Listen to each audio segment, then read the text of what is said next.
Hi, everybody. Welcome to the Dennis Prager Show, which is coming to you from Houston, Texas. Why am I in Houston, Texas? Because I was at the World Series game last night, and it's a once-in-a-lifetime opportunity, which I took. Flew to Houston to be with my son and grandson, and to not only be at a World Series game, but to be at a World Series game where one of the teams won the World Series. Very rare thing for an American to experience, and it was all due to my dear friend on the Atlanta Braves, Walt Weiss, who is the bench coach, the assistant to the manager, a very high position on any team. The man is one of the most wonderful human beings I happen to know. I sat with his wife and 4 grown sons, all of whom are so impressive that I can only say I think Walt Weiss is one of the richest people I have ever met. And to add a World Series victory to his joy made me very, very happy. So a little bit more about that later. The big news, of course, is loss in Virginia and close race in New Jersey offered Democrats a warning. That is the headline in the New York Times. Offer Democrats a warning. What is the warning? See, this is what I'm most curious. In my opinion, the Democrats will change nothing because they are true believers, and they will continue to say how awful America is, what a scummy country they live in, that hates everybody except white males. They will continue to say that. They will continue to support the farthest left of their group. There will be no disavowal of Alexandria Ocasio-Cortez or Ilhan Omar or any of the other of the squad, as they are called, these awful, despicable representatives who hate this country and who hate everything that is good. They will all be supported. Nothing will change. Nothing. They can't change. True believers do not change. What, are they going to stop hating America tomorrow, the Democratic Party? They will stop supporting the people who believe that you should teach children that there's no such thing as a boy or a girl? You think they will stop that? What are they going to do? Give an order to all the teachers of the country? Okay, it's time to call your students boys and girls again. Because as you know, throughout America, not in every classroom, but in many, the dictate went out. You don't call your students boys and girls. You call them students. Or, my favorite, young scholars. That's right. Don't you remember in 3rd grade being a young scholar? I don't. The strong Republican showing in the New Jersey governor's race comes as a surprise. This is the New York Times, of all places. Tuesday's elections left the Democratic Party reeling after one Republican won the governor's race in Virginia and another posed an unexpectedly strong challenge to New Jersey's incumbent governor, with the race still too close to call.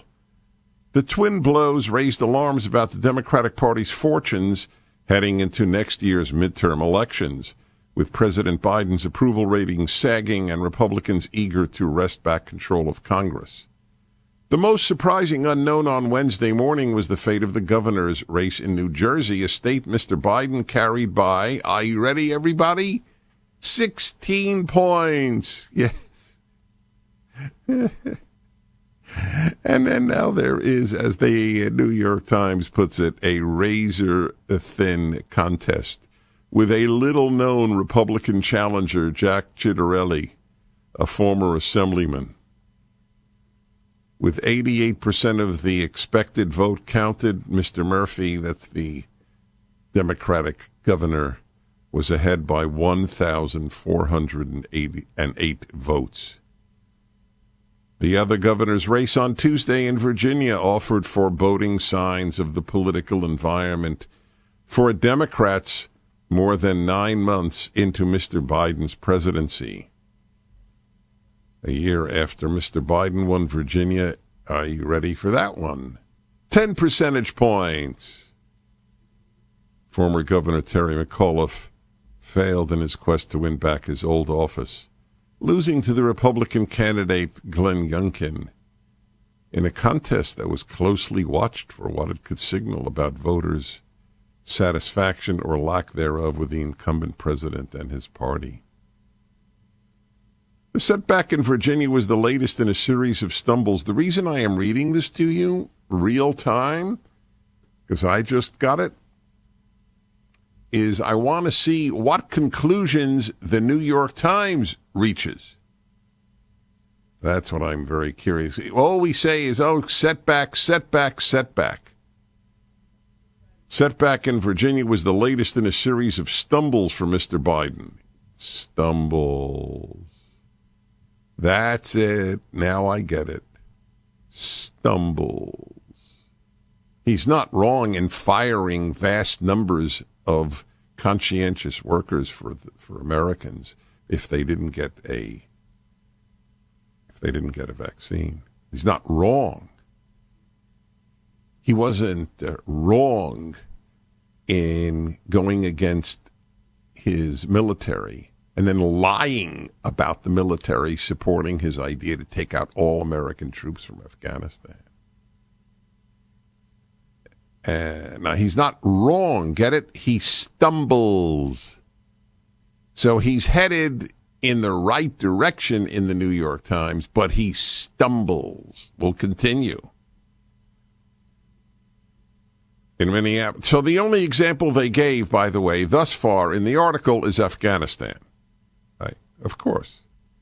Because to offer the idea that his domestic policies are ruinous to this country, like the border. Let anyone in who wants to come in. We have no border. That is the Democratic Party's position. I'm curious to see if this article mentions this once. So here's a real-time test of the New York Times. Will it mention the borderless border? In Minneapolis, where residents rejected a bid to disband and replace the police department, the mayor's race was still too close to call because of ranked choice voting. Mayor Jacob Frey received nearly 43% of first-choice mayoral votes, far more than any challenger, but short of the majority threshold. By the way, Frey is opposed to disbanding the police, just for the record. So that is interesting in and of itself, and important that you know that, because on this program, truth is number one. The race for mayor of Atlanta was headed to a runoff. Felicia Moore, the city council president, was the top vote getter, but it remained unclear whom she would face in the runoff. In Seattle, a Republican candidate for city attorney and a pro-police candidate for mayor each held large leads, as voters appeared to reject rivals who would sought more aggressive overhauls of policing. I love their language. God, does the New York Times know how to use language. More aggressive overhauls of policing. How did they come up with that? Do they have a thesaurus on hand at the New York Times? This is precious. Yes. Defund the police is now aggressive overhauls of policing. I actually have tears in my eyes from laughter. If the results hold, Seattle would elect a Republican to citywide office for the first time in 3 decades. How do you like that? Does that say anything? Seattle? This, to me, is as big a news item as Virginia. With a city attorney candidate, Ann Davison, who has vowed more prosecutions for low-level crimes in a traditionally liberal city grappling with homelessness. What does homelessness have to do with anything? Oh, she's vowed more prosecutions for low-level crimes. Okay, now I'll translate that into English. They won't let people who steal from stores under $950, as, for example, New York and, I think New York as well. but certainly Los Angeles and San Francisco. They are not prosecuted for a crime, for a felony, but for a misdemeanor. What does it all mean? What do you think it means? 1-8-PRAGER-776.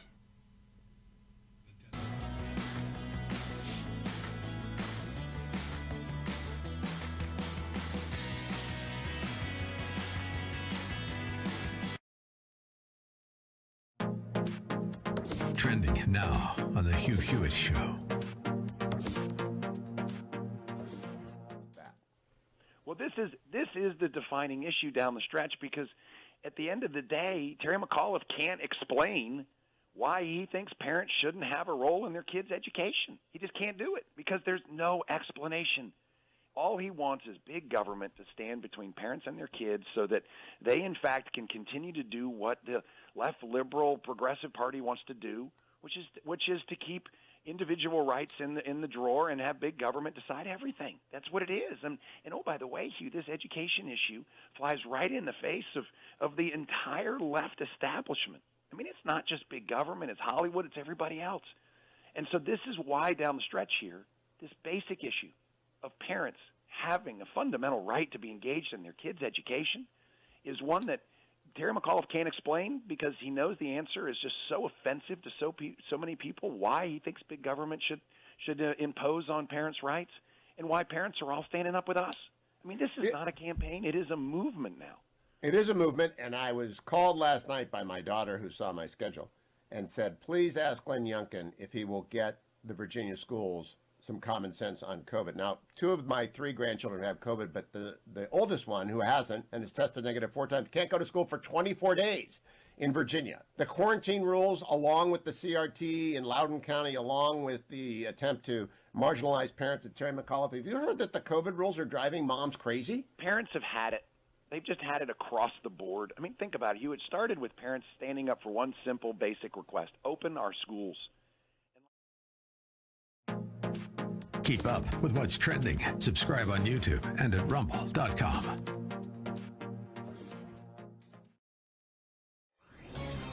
This is Carol Platt-Liebau for townhall.com. 30 years have passed since Justice Clarence Thomas was confirmed to the U.S. Supreme Court. His tenure there has been consequential indeed. He's the court's foremost proponent of natural law, an understanding that our individual rights are transcendent and come from God.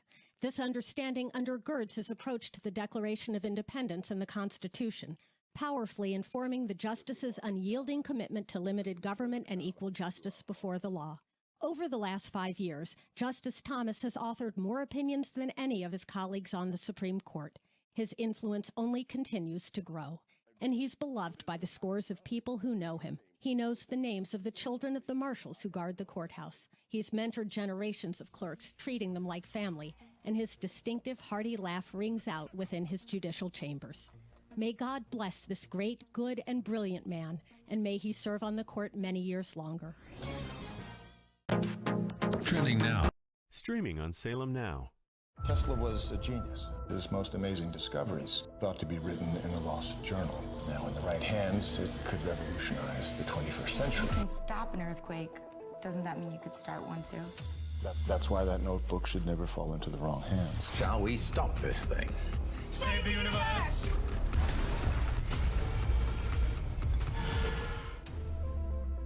Look for Salem Now in the App Store or go to salemnow.com. I grew up poor, which is even worse than being poor. We would have sandwiches with no meat. My American dream entailed working hard and making $20,000 a year. But I surpassed that goal and became a corporate CEO. We'll all be able to say, free at last, free at last. Look for Salem Now in the App Store or go to salemnow.com.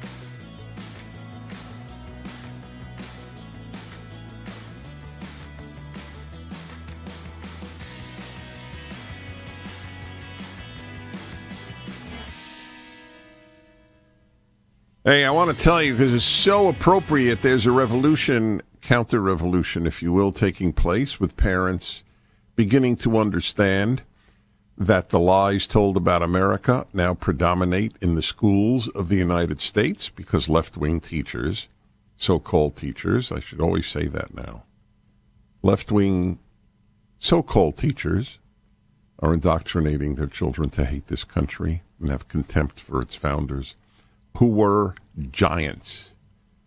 Hillsdale has an antidote. They have the Hillsdale 1776 curriculum, and it's downloadable for free.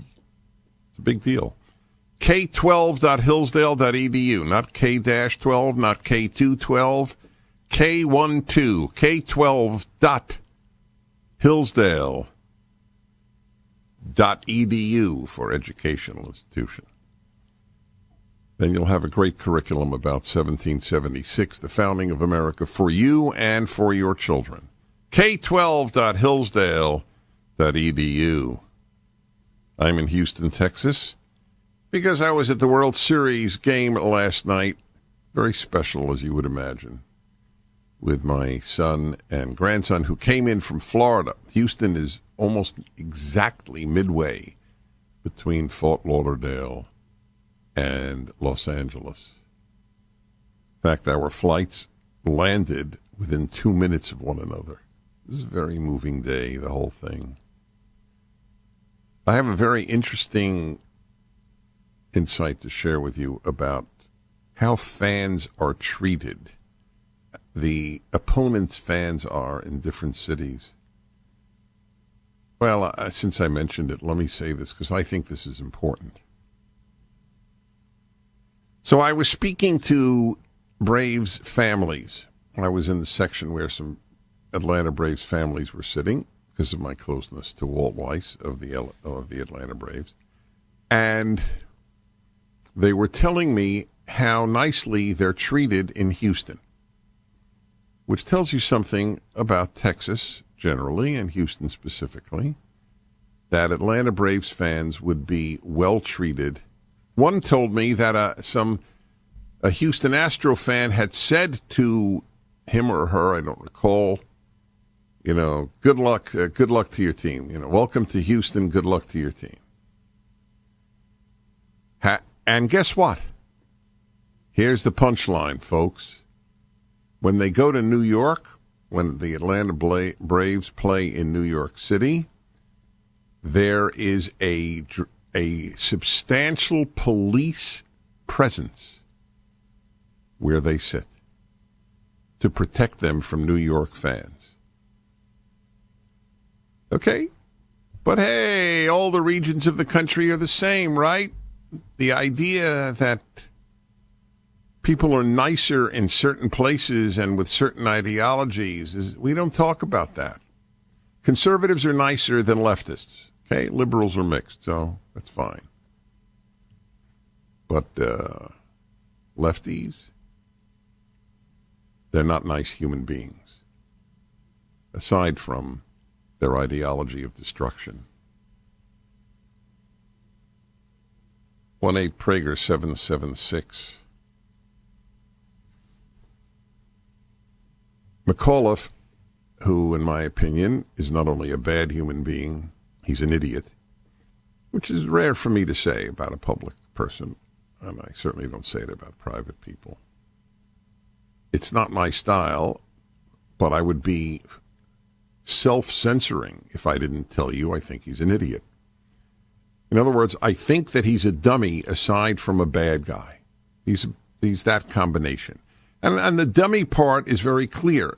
He doubled down and tripled down on parents should have no say in how their children are educated. Now, that's just stupid. Aside from vile, it's just stupid. Now, why would a man make such a stupid error? Because every leftist lives in a bubble. Very few people on the right live in a bubble because it's impossible for people on the right to live in a bubble. Just going to school means you are immersed in leftism. Turning on the television is immersion in television. Movies is an immersion in television. College is immersion in television. High school is immersion, in leftism. All immersion in leftism, everything in the society. It's impossible, virtually impossible to live in a right-wing bubble. Maybe if you're in rural Montana, you can. And you don't watch anything on TV. But they all live in this bubble. Man doesn't understand that telling parents you should have no say in what your children are taught. That it's okay for your 5-year-olds to have drag queen study hour, where a guy comes in dressed as a woman and tells them how wonderful it is for the sexes to dress like the other one. To 5-year-olds, that's great. Parents should have no say about that, or the nearly pornographic stuff that they get for so-called sex education. I wonder if kids know more about sex today than before sex education ever began. I certainly am certain that they know less about the opposite sex. My grandmother understood, who never went to high school, understood men better than virtually any PhD in women's studies, or gender studies, or sociology, or anthropology, or English, etc., etc.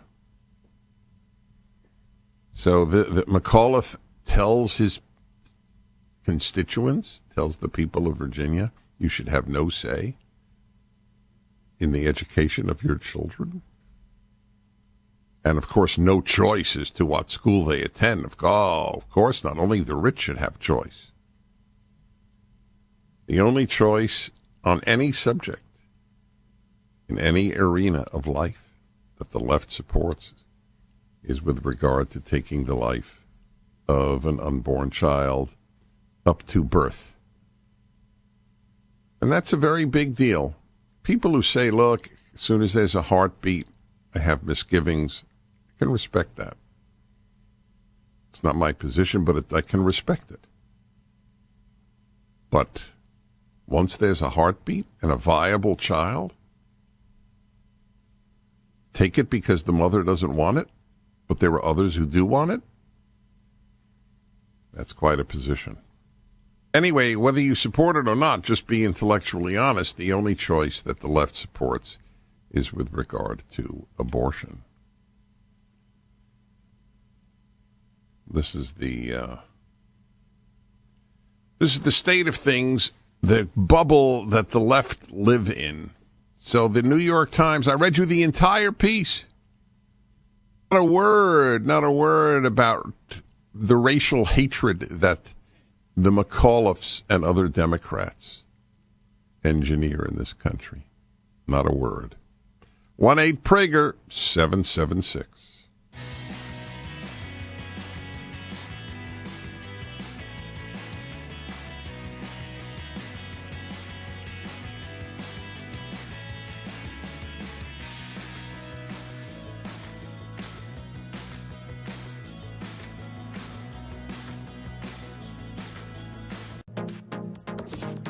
Trending now on America First with Sebastian Gorka.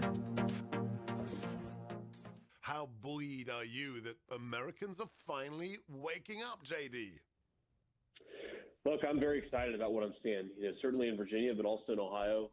It feels like there's a real grassroots movement brewing on the conservative movement right now.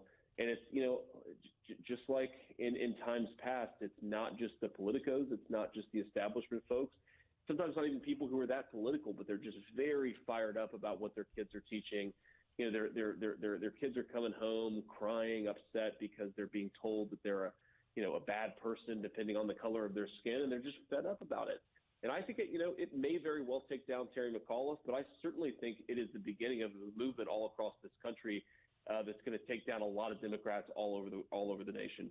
In the break, we were talking to my team here, and somebody said, "Well, it's neck and neck, and if Glenn loses by 3 points, that's a big deal in any other normal election." And here's the reaction I have, JD. there is no such thing as a normal election after 2016. Do we have any faith that there will be a normal election? Talk to us about the recent breaking news about Facebook and the censorship of conservatives. You've written a piece about it. How do we get back to quote unquote normal, JD?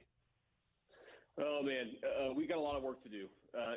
Facebook did two things basically in the 2020 election, one of which we've known about for a while. They basically censored information that was negative about Hunter Biden and Joe Biden. They promoted information that was negative about Donald Trump. And I really believe that swung the election in a really important way. Keep up with what's trending. Subscribe on YouTube today. Trending now on The Larry Elder Show. Remember this, Iran against Donald Trump. News bulletin. His opponent is named Glenn Youngkin, not Donald Trump.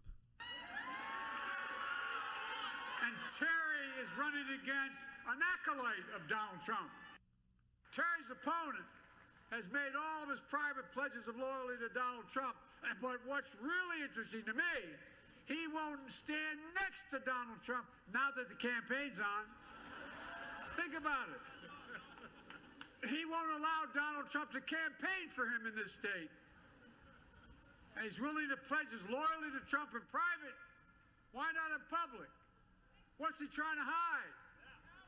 Is there a problem with Trump being here? Is he embarrassed? Sigh. So you can't stand Trump. You think Trump is a bigger enemy than China, than Islamofascism.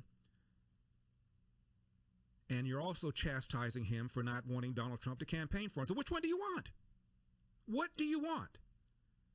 And again, for you independents and Democrats who hate Donald Trump, please give me a call. 888-971-7243. Are you happy with the borders right now? I know you thought Donald Trump was unfair and harsh and all that. Are you happy there have been almost 2 million attempted crossing the border so far this year? More than what, in 30 years? Are you happy with this critical race theory stuff? Are you happy with the inflation? Are you happy that he shut down the Keystone Pipeline, costing countless union jobs? Are you happy with the vaccine mandates? Keep up with what's trending. Subscribe on YouTube and at rumble.com.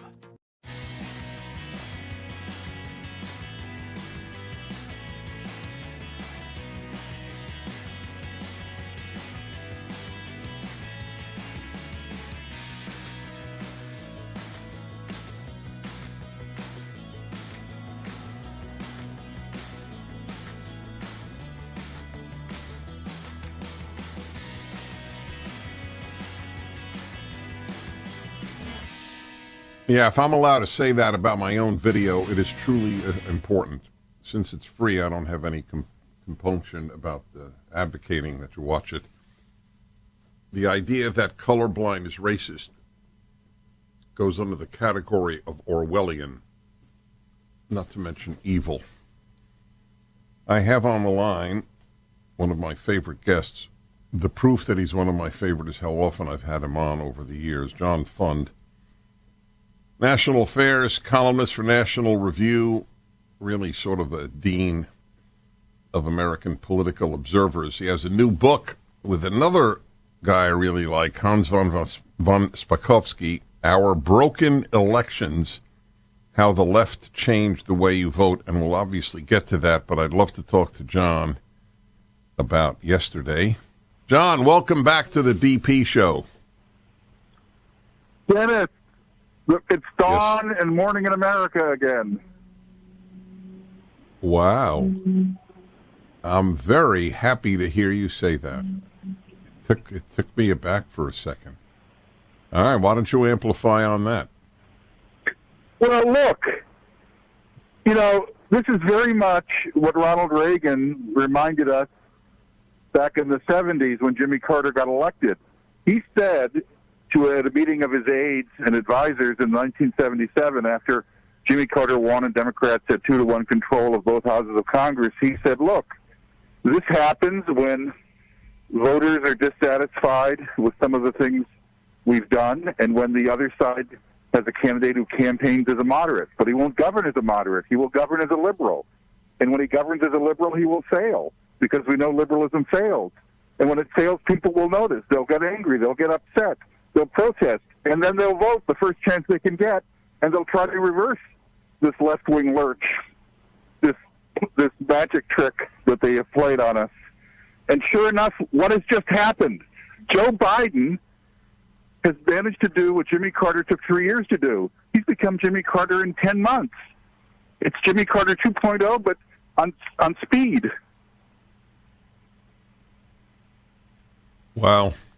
So the question is, for me, because I don't think Biden is the issue, I don't think Kamala Harris is the issue, I think the Democrats and the left are the issue. What Democratic... I'm sorry, say it again? Biden is their tool. Yes, exactly. But what Democratic president wouldn't be their tool? Well, that has unfortunately been our lot, that the parties, which used to be broad tents and have all kinds of different coalitions operating under them, have become polarized. And in the case of the Democratic Party, it's basically been a hostile takeover, or perhaps even a friendly takeover, by the progressives of the Democratic Party. It's no longer the Democratic Party. It's the secular, quasi-Marxist party. Yes, all right. I only was saying that because as unpopular as Biden is, his policies are the same as, in my opinion, virtually any Democrat who would be president would follow. So the question really is, or a question is yesterday a repudiation of Biden or of Democratic policies? All of the above. Go on. Well, look at what was on the ballot in Virginia. Yes, there was Glenn Youngkin versus Terry McAuliffe.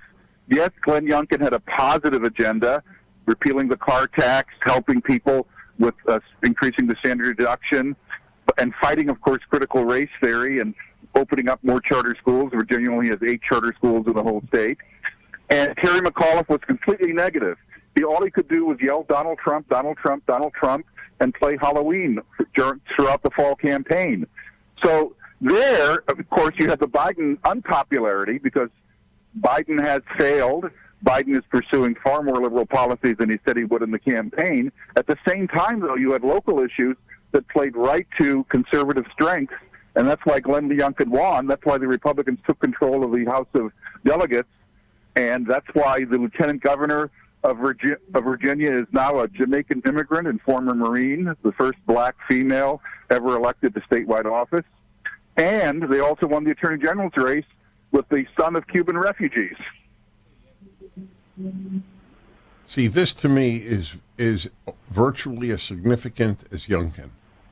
Attorney General and what was the other position again? Lieutenant Governor and the entire House of Delegates, or what we would call, basically the Assembly of Virginia, are now Republican. We'll be back with John Fund. His book is up at DennisPrager.com, Our Broken Elections, which I really want to talk about as well.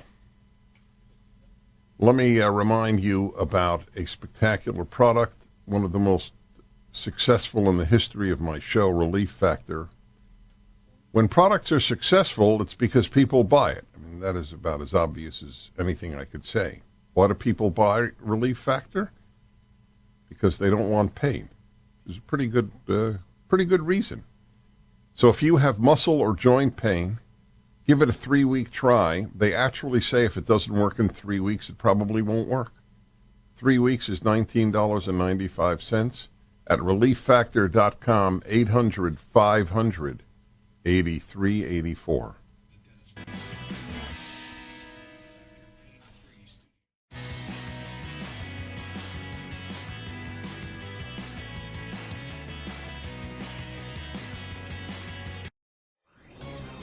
This is Carol Platt-Liebau for townhall.com. 30 years have passed since Justice Clarence Thomas was confirmed to the U.S. Supreme Court. His tenure there has been consequential indeed. He's the court's foremost proponent of natural law, an understanding that our individual rights are transcendent and come from God. This understanding undergirds his approach to the Declaration of Independence and the Constitution, powerfully informing the justices' unyielding commitment to limited government and equal justice before the law. Over the last 5 years, Justice Thomas has authored more opinions than any of his colleagues on the Supreme Court.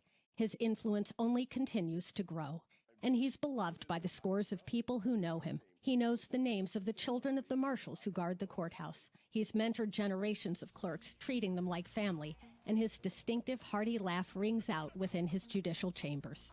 May God bless this great, good, and brilliant man, and may he serve on the court many years longer. Trending now on The Charlie Kirk Show. Justice is something a country must at least attempt to get right. You're going to have things that fall through the cracks. You're going to have externalities. You're going to have issues. But you have to at least try to make a country just. The current regime is basically saying we don't even want to attempt to preserve the American ideal of justice. That justice is nothing more than us being in charge and you being under our power. Socrates said, Is it not the purpose of a juryman's office to give justice as favor to whoever seems good to him, but to judge according to the law? This is what he has sworn to do. Our people in charge, our leaders, were sworn to protect our country. 1.7 million people just waltz right into the country. They get to have anchor babies. The other side wants to give them amnesty, wants to make them citizens. This is not sustainable. We know it's not sustainable. And the ruling class in both parties, by the way, the Republican Party and the Democrat Party, they want this for votes. They want this for government dependency. They want this for cheap labor. Now, I'm pleased to see that Texas is now stepping up and saying we're not going to put up with this. Texas needs to defy federal authority, arrest every single person that comes from this caravan. They need to be welcoming this caravan, not with benefits and signs, but with handcuffs and chartered flights back to right where they came from immediately. No questions asked. Don't put them in front of a judge. Put them on a plane and get them back. They broke the law. That would be justice. A 7-year-old would say, yeah, they deserve to go back because they broke our laws. Keep up with what's trending. Subscribe on YouTube and at rumble.com.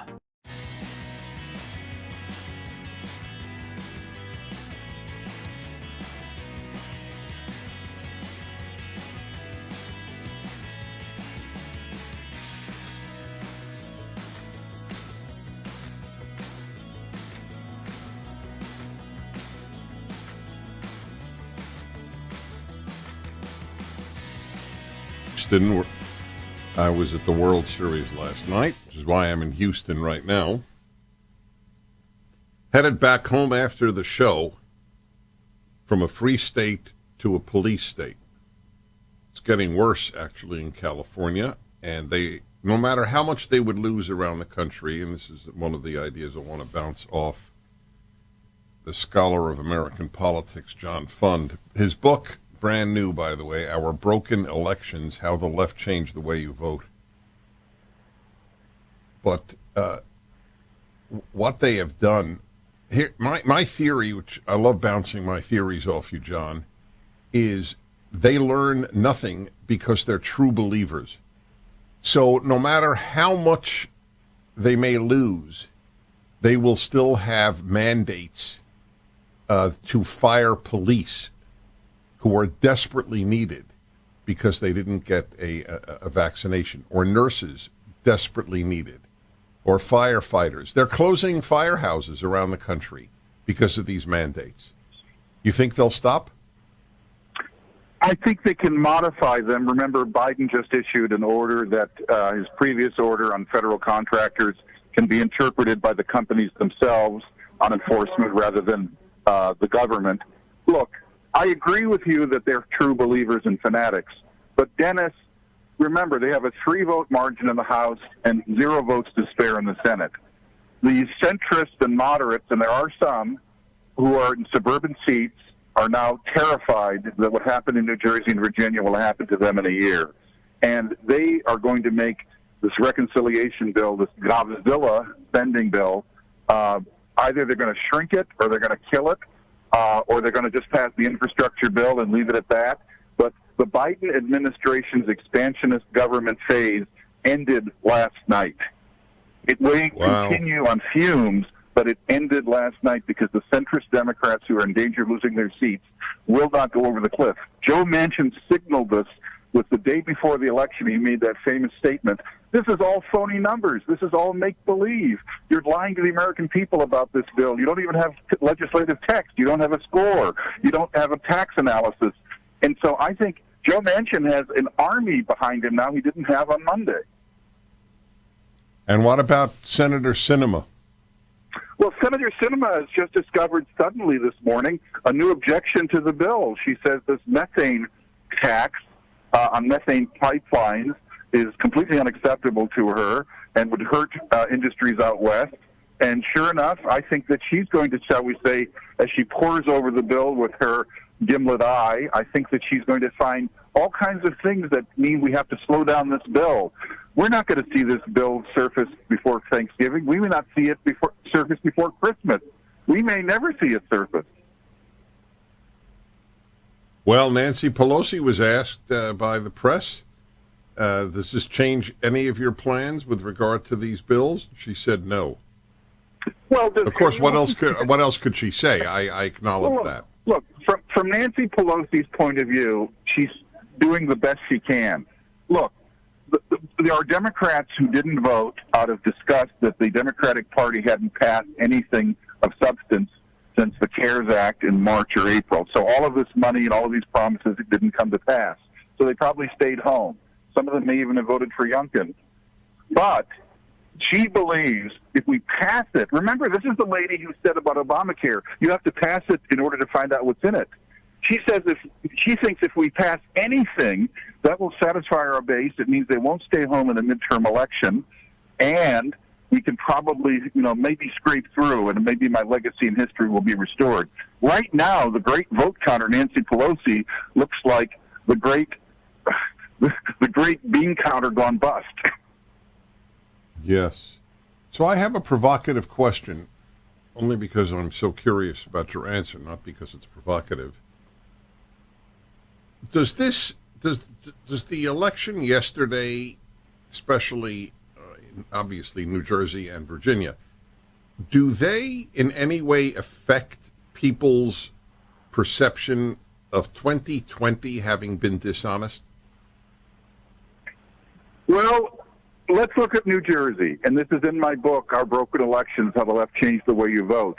New Jersey in 2020 used COVID as an excuse to change all of the regulations and rules before the election so that a ballot was mailed to every registered voter in the state of New Jersey, even if they weren't eligible anymore, even if they'd moved out of state. The voter rolls in most states are 15 to 20% inaccurate.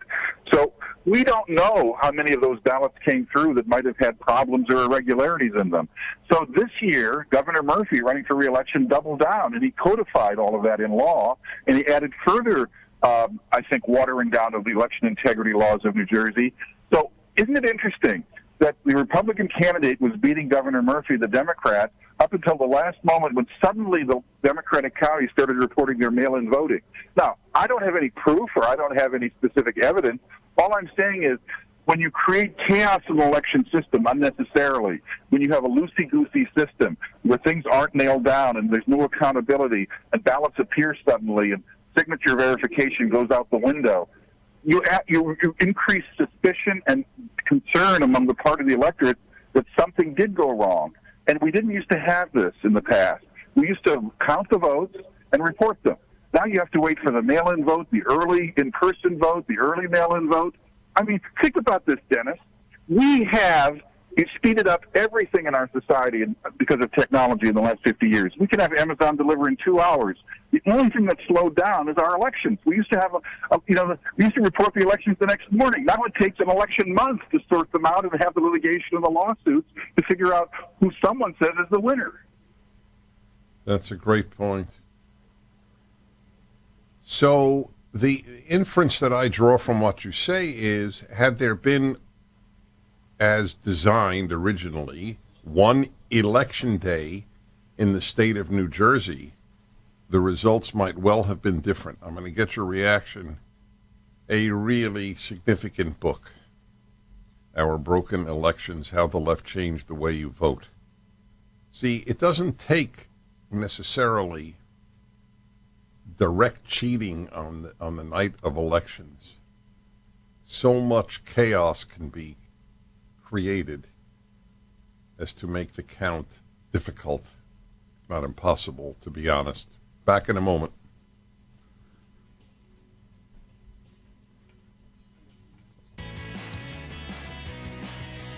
Why?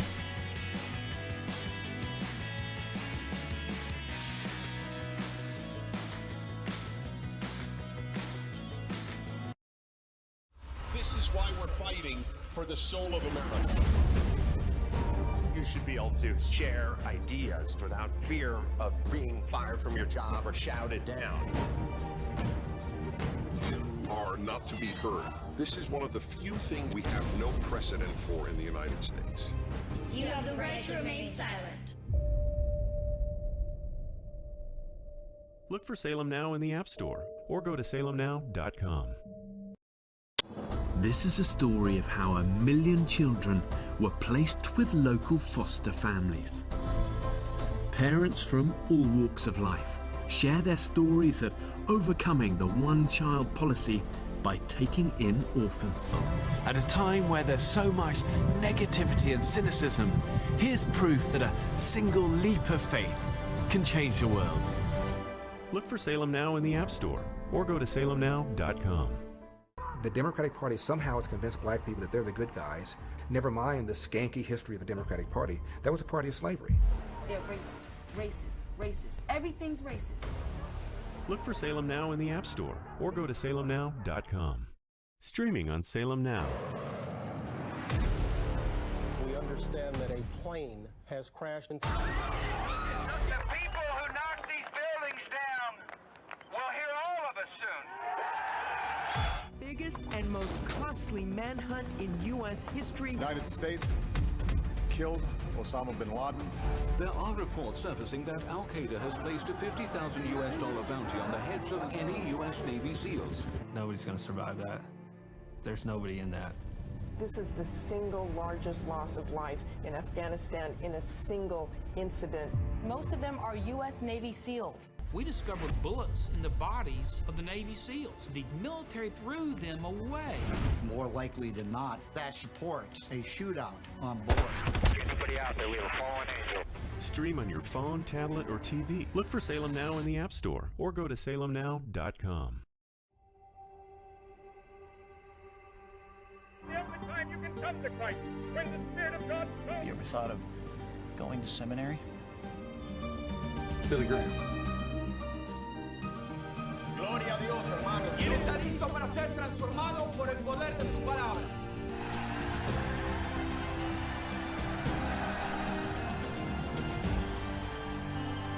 Look for Salem Now in the App Store or go to salemnow.com.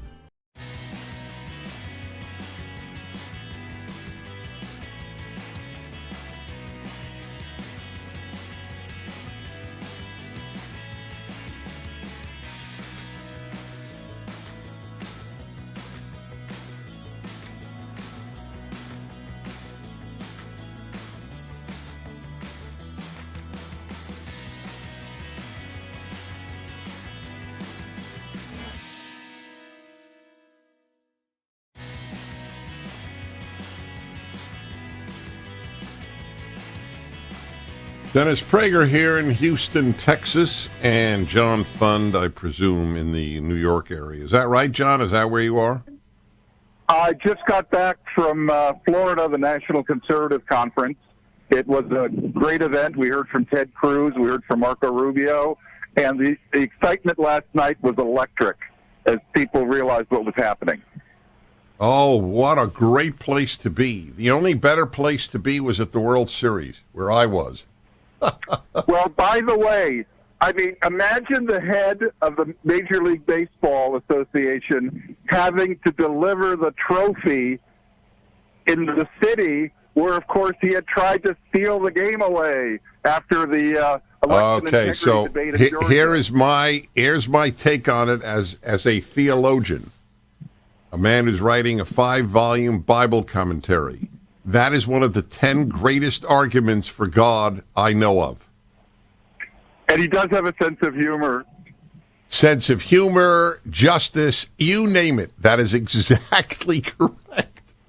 That this coward of cowards, under Coward will be the baseball commissioner, that he had to give the trophy to the city that he took away the All-Star game from and robbed people, middle-class people and lower-class people, of their incomes that would, of course, be created through the All-Star game there. And then that's the city that wins the World Series. Oh, God, it's too beautiful. You know, just to tell you, you'll get the kick out of this. I was there, and I was practically on the field. I was very close to the field. I didn't hear a word the man said. Literally, not a word. He was booed the entire time. You know, I think he's spending most of his time talking to his retirement advisor about reorganizing his investments, because he probably will be needing that, and after he has to move on from his current position. God willing, God willing. So I'm going to ask you to stay with me, if that's okay with you. Of course. Well, that's really sweet. I like your response. Thank you. Our broken elections, how the left changed the way you vote. So we're going to get to more details, but give me, if you can, 5 ways the way they've changed the vote. Well, in March and April of 2020, when COVID hit, everybody immediately said, well, people, we can look forward into the future 8 months. People will be too scared to vote in person. We have to immediately reverse engineer everything and go to mail-in voting at a massive scale. At the same time, of course, South Korea's 30 million voters voted in a COVID election. They lined up. It was peaceful, high turnout. Wisconsin voted very peaceful. All right, great. Okay, we're going to hear more. Don't forget, folks, the book is up at DennisPrager.com, John Fund's book.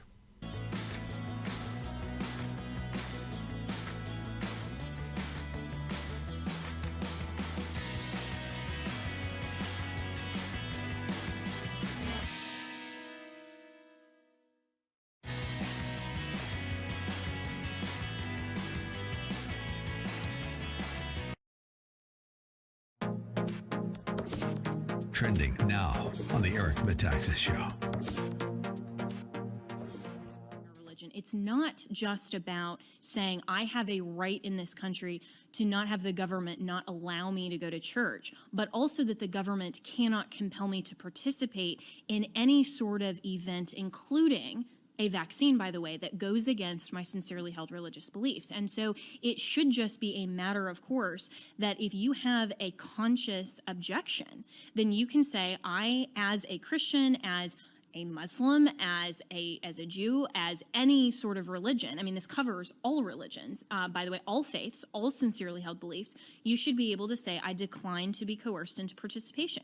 But what we're seeing is that a lot of employers are not only requiring a lot of information for people to say, well, you have to justify your religious exemption. We're also seeing that they want this so-called, what they're calling an interactive process. That's basically an interrogation. I have clients right now that they have filed for a religious exemption on the basis of we're pro-life, that's what the Bible teaches, and I cannot take this vaccine.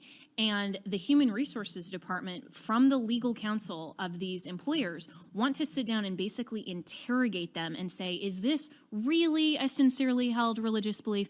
And they're using this as a pretext to try to deny religious exemptions. It's absurd, and I hope that when there are more lawsuits filed, like just today, in Texas, United Airlines was forbidden from enforcing their vaccine mandate against employees who are claiming a religious exemption. So we're already seeing that the courts are protecting this, but hopefully it'll be more than just Texas.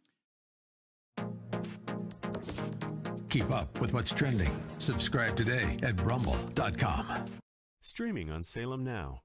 Tesla was a genius. His most amazing discoveries thought to be written in a lost journal. Now, in the right hands, it could revolutionize the 21st century. You can stop an earthquake. Doesn't that mean you could start one too? That's why that notebook should never fall into the wrong hands. Shall we stop this thing?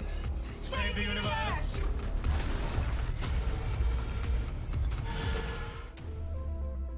Look for Salem Now in the App Store or go to salemnow.com. Streaming on Salem Now. The public would be outraged if they knew the truth. Why do you think our politicians are not on the sidewalk right now talking to you? Don't have no respect. The old wall randomly turns into a guardrail, followed by miles of open border.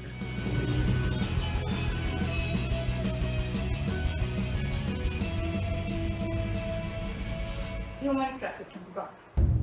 That journey is extremely dangerous. The 7-year-old girl died in the desert. From the country of India. A great pillar of the community was killed by a man who had been deported at least twice. This little urn contains the ashes of my son. His dreams cut short forever. We're so worried about other countries' problems, and we don't even focus on our own. Look for Salem Now in the App Store or go to salemnow.com. Streaming on Salem Now.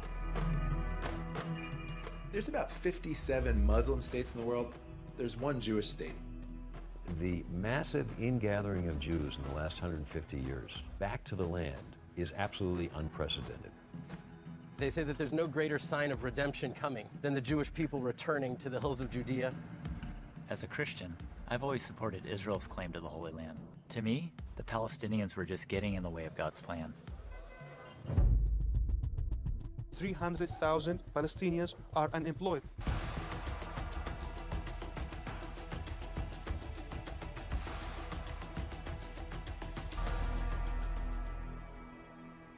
In spite of all the years of conflict, there's hope here, if you know where to look for it. Stream on your phone, tablet, or TV. Look for Salem Now in the App Store or go to salemnow.com. Man, I miss my father, and I want him to be here with me, but he's not. We all had something in common. A lot of us were miserable. We had no fathers in our lives. This is how I began the life of crime. I desired to have a father who would tell me that what I did was wrong. Look for Salem Now in the App Store or go to salemnow.com. I grew up poor, which is even worse than being poor. We would have sandwiches with no meat. My American dream entailed working hard and making $20,000 a year. But I surpassed that goal and became a corporate CEO. We'll all be able to say, free at last, free at last. Look for Salem Now in the App Store or go to salemnow.com. Judge Thomas, you solemnly swear to tell the truth, the whole truth, and nothing but the truth, so help you God. I do. I was under constant attack. You're not really black because you're not doing what we expect black people to do. This is the wrong black guy. He has to be destroyed. So you'd still like to serve on the Supreme Court? I'd rather die than withdraw from the process. Look for Salem Now in the App Store or go to salemnow.com. This is why we're fighting for the soul of America. You should be able to share ideas without fear of being fired from your job or shouted down.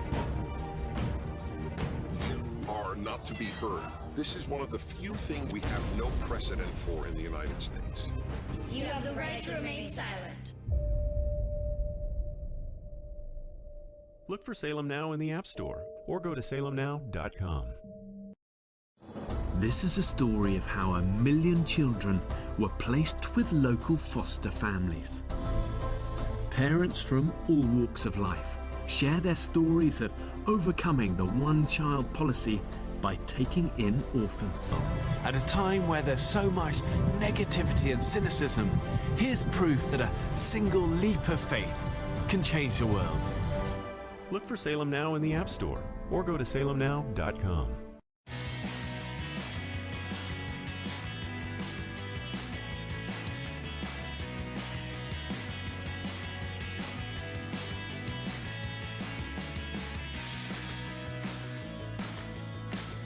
Hi, everybody. Dennis Prager, and you're not hearing the male-female hour theme.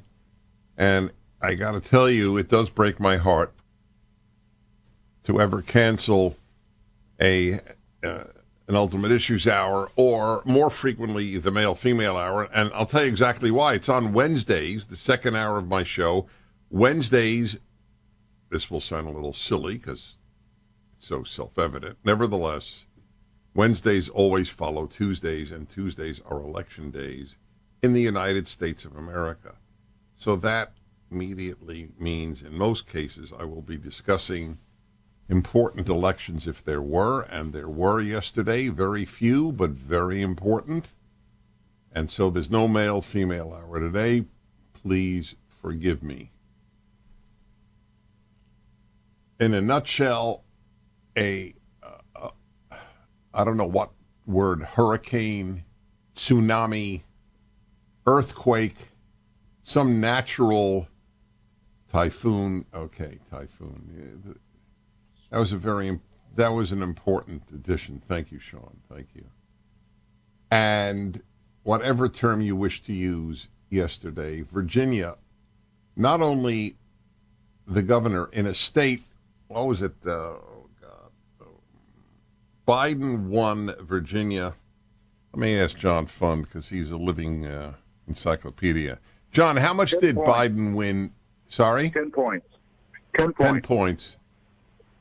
And now they lost the attorney general and the lieutenant governor and the state house of representatives, or as they call it, what is it? The state house of what?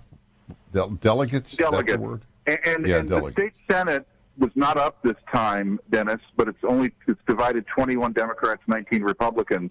All Youngkin has to do, and previous governors have done that, is find a Democrat in a competitive district to appoint to a cabinet or advisory position that has a nice and then open up an election. And then there'll be a special election. And then Winsome Sears, the new lieutenant governor, the African-American Republican lieutenant governor, would then break the tie and turn over the state Senate to the Republicans.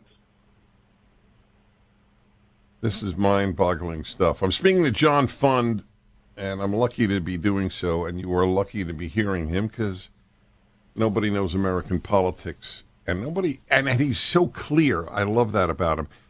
Now, he also has a brand new book, which is very important reading, Our Broken Elections, How the Left Changed the Way You Vote. So we'll get back to Youngkin and Virginia and New Jersey in a moment, and Minnesota for the defunding of police ballot. And Seattle. That's right. Seattle. News from Seattle. That's right. In a moment. But I asked you, I just threw out the number 5. I don't care what number it is. Give me the top ways in which they have changed voting in the United States. No one before 2020 ever imagined that a large foundation run by a big tech mogul named Mark Zuckerberg could spend $350 million in grants to local election offices for get out the vote, for drop boxes, for making it easier to mail in votes. And all they had to do to get the money was to sign a contract specifying the money would be spent just the way the Zuckerberg Foundation wanted it. Dennis, imagine a business in your area that had a horrible safety record, and it decided that OSHA was being too pesky, and OSHA was making all kinds of fines and inspections. So it goes to the local OSHA office, and it says, we have this foundation, and we think that you need a bigger budget. You should need to hire more people. What if we gave you $5 million, and all you have to do is agree to change your procedures and your way of inspecting businesses in this area to something that we like better, and you can have this $5 million, and they would take it, and they would suddenly the company wouldn't be inspected anymore in quite the same way. We would consider that a complete capture of a government agency by a private entity. And, of course, it's illegal at the federal government level. But no one at the state level ever thought that a foundation would go to election offices like Philadelphia and say to them, your annual budget is only $10 million. We can make it $22 million. We'll give you $12 million. All you have to do is sign this contract and run the election in Philadelphia just the way we want it. And they did that, no bidding, no hearings. They did it in a 5-minute Zoom meeting on Labor Day at 10 o'clock in the morning. God, I didn't know that. How many It's all Americans in my know book. that? And this happened in hundreds of election offices around the country. Wow. $350 million. And it looks as if in Arizona and Georgia it may have made the difference because turnout was so much. Obviously, this only went to offices, or almost always went to offices, that were run by Democrats in swing states. So they targeted the election offices they wanted to boost the turnout in, and they got the bigger turnout. Mm-hmm. Through the supplying of ballots to everyone on the election list. It took a variety of forms. You have more voter outreach. You go out and you register more voters, and you do it only in certain areas. You have drop boxes that don't have any cameras on them, that don't have any security, so that people can go and ballot harvest and then drop everything off at a ballot office, so there's no question or no knowledge of who in the world collected these ballots. You can have mobile vans go door to door and pick up people's ballots for them. I mean, all kinds of things depending on which election office was working on this and what the contract with the Zuckerberg Linked Foundation was all about. I mean, it's a complete outrage. It's the most explosive chapter in my book. Wow. The book is Our Broken Elections, How the Left Changed the Way You Vote. And now we'll return to yesterday. What happened in Seattle? That's the one I didn't mention. Well, remember the woman who set up the autonomous, or allowed the autonomous zone to be set up by the anarchists and the right now. What was her? What's her position? What is her political? She was mayor of Seattle, Jenny Durkin, and she, they turned down the police station. She didn't rescue the police officers there. They had to flee for their lives. And basically they set up this autonomous zone, which existed for a couple of months. She said, we'll just have our own summer of love in Seattle. Well, she was so reviled for this cowardice that she retired. So there's an open mayor's race. The two candidates were a woman named Loretta Gonzalez and a man named Keith Harrell. Both had served on the city council in Seattle. It turns out that Gonzalez was a Marxist, an acolyte of AOC, and she ran about even with him in the first round of the primary for the mayor's race, nonpartisan. And this guy turned out to be a pro-business, pro-law enforcement, against defunding the police, and frankly, believe it or not, a former Republican, and he won a smashing victory for mayor of Seattle. And at the same time, the city attorney, who was a defund the left, George Soros acolyte, he lost to a prosecutor who was a former Republican as well. Wow. That's Seattle. Seattle! Well, I can only say I live in a state where that would be impossible. It is more possible There are recalls in San Francisco for the school board and Gascon, the prosecutor in Los Angeles. You at the local level where the union money isn't quite as enormous, you may see change even in the local level in California, Dennis. Uh-huh. Okay, look, I can live with it, but you were talking about mayor and mayor of Los Angeles or San Francisco. It's probably going to be Karen Bass, but I'll tell you this: as liberal as Karen Bass is, she'll be an improvement on that spineless wackadoodle Garcetti. You're much more gentle than I. Spineless wackadoodle. I've gone worse than that. The man is unworthy of any position of authority over another human being. But anyway, it doesn't matter because isn't he going to India? Dennis, the most hostile act the United States of America has ever performed on the Republic of India is to send Eric Garcetti to India as our ambassador. I think that could be worthy of a potential future conflict. It shows contempt for India. There's no question about that. And we'll return in a moment. 1-8 Prager 776 John Fund and the enormous issues of yesterday.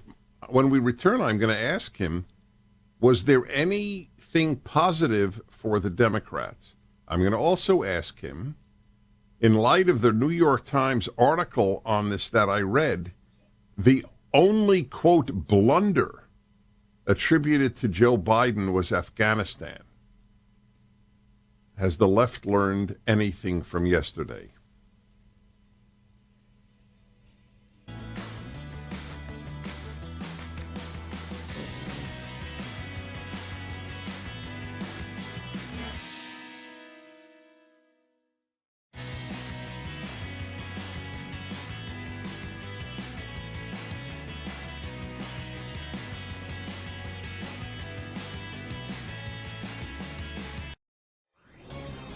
This is Carol Platt-Liebau for townhall.com. 30 years have passed since Justice Clarence Thomas was confirmed to the U.S. Supreme Court. His tenure there has been consequential indeed. He's the court's foremost proponent of natural law, an understanding that our individual rights are transcendent and come from God. This understanding undergirds his approach to the Declaration of Independence and the Constitution, powerfully informing the justice's unyielding commitment to limited government and equal justice before the law. Over the last 5 years, Justice Thomas has authored more opinions than any of his colleagues on the Supreme Court. His influence only continues to grow, and he's beloved by the scores of people who know him. He knows the names of the children of the marshals who guard the courthouse. He's mentored generations of clerks, treating them like family, and his distinctive hearty laugh rings out within his judicial chambers. May God bless this great, good, and brilliant man, and may he serve on the court many years longer. Trending now on the Charlie Kirk Show. Justice is something a country must at least attempt to get right. You're going to have things that fall through the cracks. You're going to have externalities. You're going to have issues. But you have to at least try to make a country just. The current regime is basically saying we don't even want to attempt to preserve the American ideal of justice. That justice is nothing more than us being in charge and you being under our power.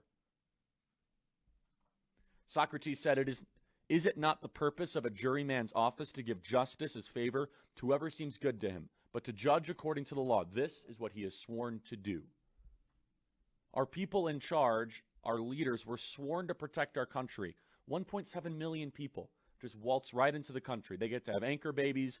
The other side wants to give them amnesty, wants to make them citizens. This is not sustainable. We know it's not sustainable. And the ruling class in both parties, by the way, the Republican Party and the Democrat Party, they want this for votes. They want this for government dependency. They want this for cheap labor. Now, I'm pleased to see that Texas is now stepping up and saying we're not going to put up with this. Texas needs to defy federal authority, arrest every single person that comes from this caravan. They need to be welcoming this caravan, not with benefits and signs, but with handcuffs and chartered flights back to right where they came from. Immediately. No questions asked. Don't put them in front of a judge. Put them on a plane and get them back. They broke the law. That would be justice. A 7-year-old would say, yeah, they deserve to go back because they broke our laws. Keep up with what's trending. Subscribe on YouTube and at rumble.com. This is a story of how 1 million children were placed with local foster families. Parents from all walks of life share their stories of overcoming the one-child policy by taking in orphans.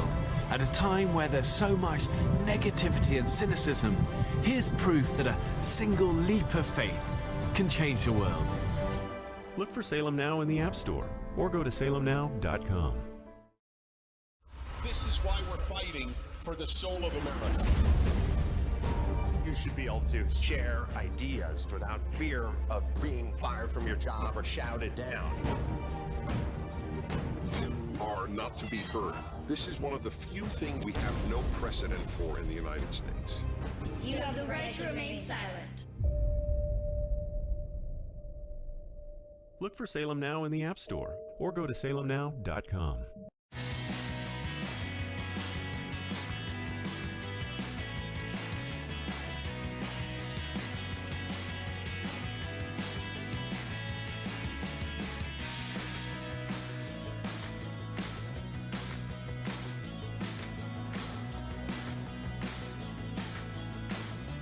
Hi, everybody. Just listening to Kevin McCarthy during the break. I have John Fund, the political guru, if you will, national affairs columnist, National Review, new book, Our Broken Elections, How the Left Changed the Way You Vote. Can't think of a more important theme right now. The book is up at DennisPrager.com by John Fund. So I didn't know this one. City Attorney of Seattle is also going to a Republican. Is that correct, John? Yes. Law and order is going to be on the agenda once again in Seattle, and the Soros prosecutor was sent packing.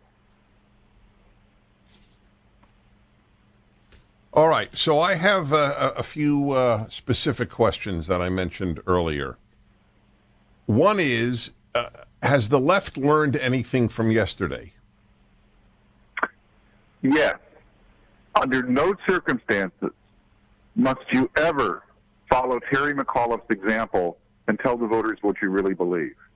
When he said, "Oh God, is that brilliant?" Oh my God! 1 minute. Let me revel in your brilliance. That was spectacular.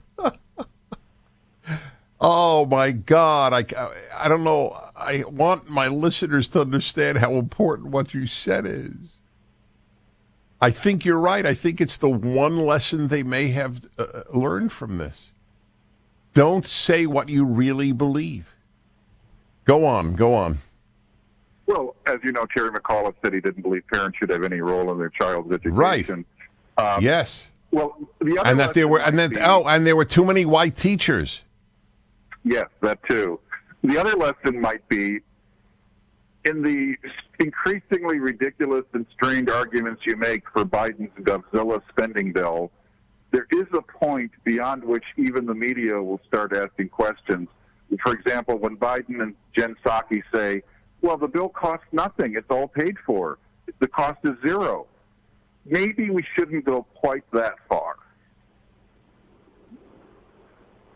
And rather, say what? Well, make it a little less preposterous, the arguments in favor of it. You know, everything, free community college, the rich will pay for it. But don't claim that it doesn't cost anything. Resources are finite. Money is fungible. Yeah, no kidding. So, bottom line politically is that members of Congress in swing districts are quite scared. Terrified. So, Terrified. All right. So, who are they more scared of? Their voters or Nancy Pelosi? Well, Nancy Pelosi is 80 years old. She's already perhaps told a lot of people privately that she's retiring. She knows she's going to lose the House now. She's not going to. She probably will not want to serve as minority leader. So the reign of terror and error that Nancy Pelosi represents is coming to an end. It has perhaps a year left to go. So I think, given the choice between angering Nancy Pelosi in the short term and infuriating voters who just tossed out a bunch of Democrats in Virginia, New Jersey, and other places, what is it David Axelrod, Obama's chief political strategist, said on CNN last night? He said, it's times like this when congressmen start to think of themselves first, not their leaders. Wow. Next question, Donald Trump. What does the election of Youngkin say about Donald Trump? Well, what I hope it says to Donald Trump is there are an awful lot of people that turned out in this election that you energized and you invigorated in 2016 and 2020. But you were for once in a long time, you actually restrained your impulses and allowed Glenn Youngkin to sort of dictate the terms of the relationship with you. He accepted your endorsement. He spoke highly of your policies. He took up your causes like election integrity. But he didn't use your rhetoric. He didn't attack his opponents the way that you do. He didn't scare the suburban voters. He basically ran on local issues and not just on inflammatory rhetoric. And I think Donald Trump can be very pleased. This is a complete repudiation of Biden, the guy who replaced him as president. It's replaced The governor of Virginia is somebody who likes Trump policies, who supported Trump policies, but who also realized that in order to appeal to swing and independent voters, you had to present a different package and a different personality to people. So let me ask you, and I'll do it by prefacing to, I don't know if it'll make it easier or not. I'm not even sure you need to have anything made easy. Nevertheless, my position is I thought he was the greatest president of my lifetime, and probably since Lincoln, Donald Trump, in terms of policies and the good that he did for the world in this country. At the same time, I don't want him to run again for president. I don't want him as the issue. I want the left as the issue. The left is destroying this country. What is your take on his running again? I couldn't agree with you more. For every time there is a season. And Donald Trump brought a tenacity and a directness and a forthrightness to American politics that was missing. He enacted many good policies, but he inexplicably threw the 2020 election away. That first debate performance against Joe Biden cost him the election. Other things that he did, such as, intemperate statements during the endless press conferences that he would hold on COVID, of which he's not an expert, hurt him. There was a fatigue. A lot of Americans, including people in my family, love Trump policies, but he exhausted them so much they just couldn't imagine another 4 years of being exhausted. No, I understand that, unfortunately. So on the toughest of the questions, probably, what would you say to those who use the rhetoric, the election was stolen? Well, my joke on that is the election was stolen fair and square. And let me explain that. There is no way we are going to learn what exactly happened on November 9th because the evidence is no longer with us and or can't ever be produced. The thesis of my book, Dennis, is in March and April of 2020, through unelected health bureaucrats and governors who didn't have the authority of the legislature to change the law, we changed our election systems in all the swing states, almost all the swing states. And we set into motion a loosey-goosey, chaotic situation in which you couldn't tell where the incompetence ended and the fraud potentially could begin. Ballots would pour in tsunami-like proportions in Georgia, and they were supposed to have their signatures verified. But the dials on the machines that verified signatures, or the scrutiny that eyeballs would give to signatures, was abandoned because there were just so many ballots. So once the ballot was tallied, the ballot was separated. You had the information about the voter put to one side, and the ballot goes in the bin with all of the other ballots. Right. Give me the rest of that as soon as we return.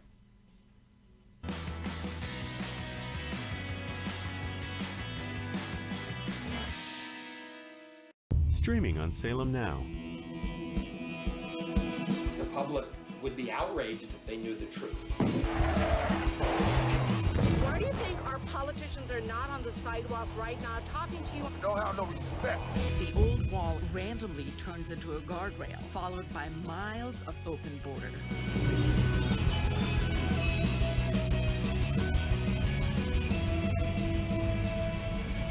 Human trafficking brought. That journey is extremely dangerous. The 7-year-old girl died in the desert. From the country of India. A great pillar of the community was killed by a man who had been deported at least twice. This little urn contains the ashes of my son. His dreams cut short forever. We're so worried about other countries' problems, and we don't even focus on our own. Look for Salem Now in the App Store or go to salemnow.com. Streaming on Salem Now. There's about 57 Muslim states in the world.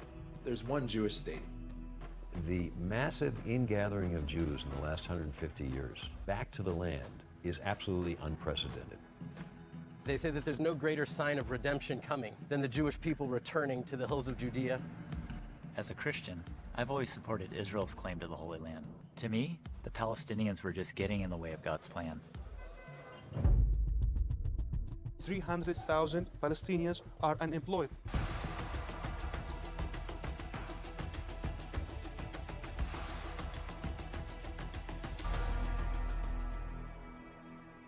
In spite of all the years of conflict, there's hope here, if you know where to look for it.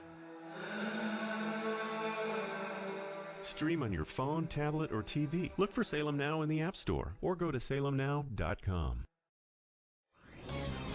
This is Carol Platt-Liebau for townhall.com. 30 years have passed since Justice Clarence Thomas was confirmed to the U.S. Supreme Court. His tenure there has been consequential indeed. He's the court's foremost proponent of natural law, an understanding that our individual rights are transcendent and come from God. This understanding undergirds his approach to the Declaration of Independence and the Constitution, powerfully informing the justices' unyielding commitment to limited government and equal justice before the law. Over the last 5 years, Justice Thomas has authored more opinions than any of his colleagues on the Supreme Court. His influence only continues to grow, and he's beloved by the scores of people who know him. He knows the names of the children of the marshals who guard the courthouse. He's mentored generations of clerks, treating them like family, and his distinctive hearty laugh rings out within his judicial chambers. May God bless this great, good, and brilliant man, and may he serve on the court many years longer.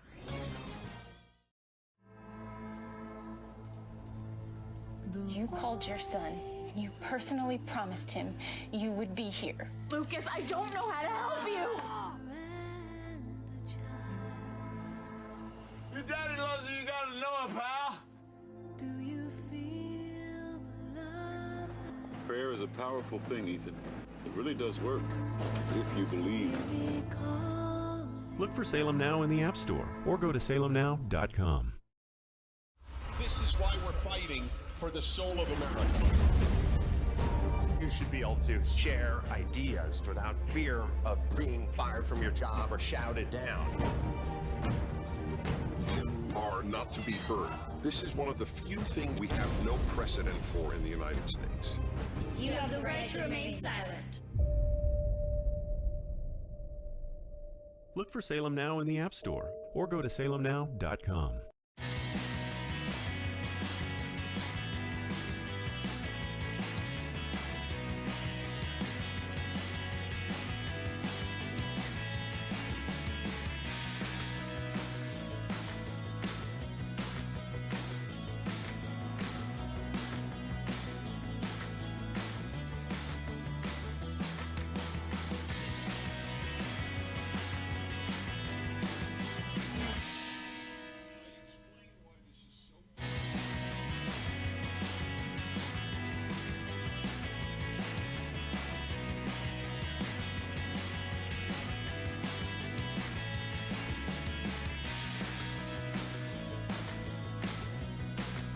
All right, everybody. Final segment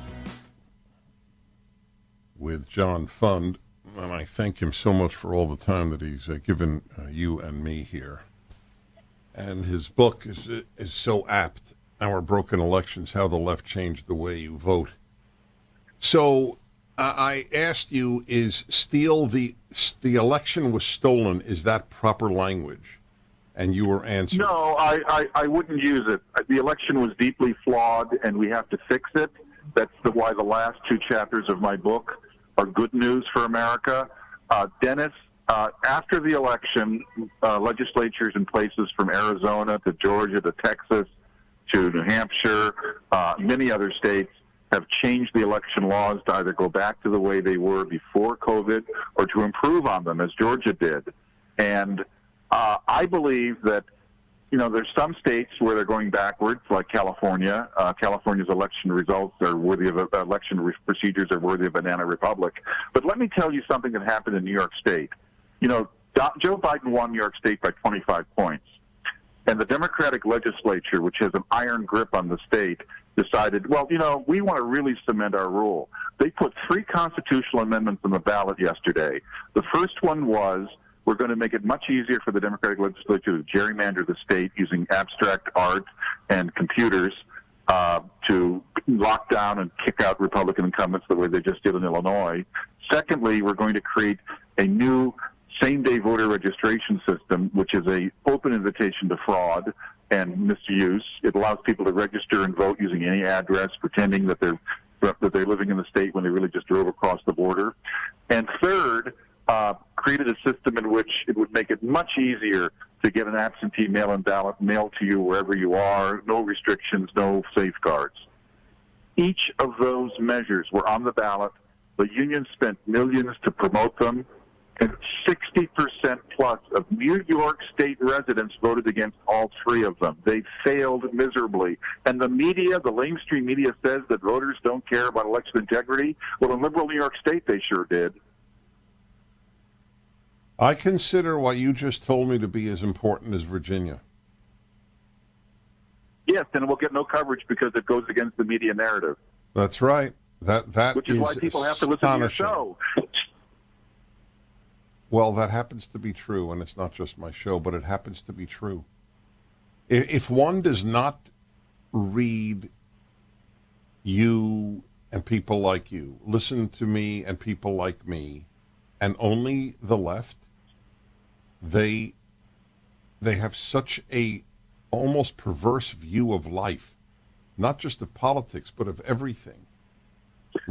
As I always say, go on. Those who stay in the darkness of ignorance remain uninformed. Dennis, I'm going to have a gift to your listeners. The Committee to Unleash Prosperity, which is founded by Art Laffer and Larry Kudlow, has a free email newsletter that goes out 5 days a week.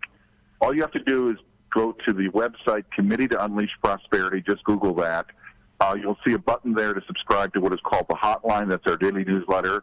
I'm one of the editors of the Hotline. Probably a third of the items are written by me. Others are written by Steve Moore. Others are written by Art Laffer and others. It covers economics. It covers COVID. It covers culture. It quotes people like Dennis Prager in it. And it's free. And you sign up for it. And you shall be informed on the few days when you can't listen to Dennis Prager's radio show. Awesome. Well, you're terrific. And yesterday, is it fair to say, was unalloyed good news for America and for the non-left? No. Boston elected a progressive mayor over a more moderate challenger, Michelle Wu. The city of St. Paul voted for rent control, 53-47. There was a Democratic mayor reelected in Manchester. But these are trace elements. Dennis, in June, a Democratic socialist, a Marxist, and friend of AOC won the Democratic nomination for mayor in Buffalo, New York's second largest city. Because there's no Republican running, she was unopposed.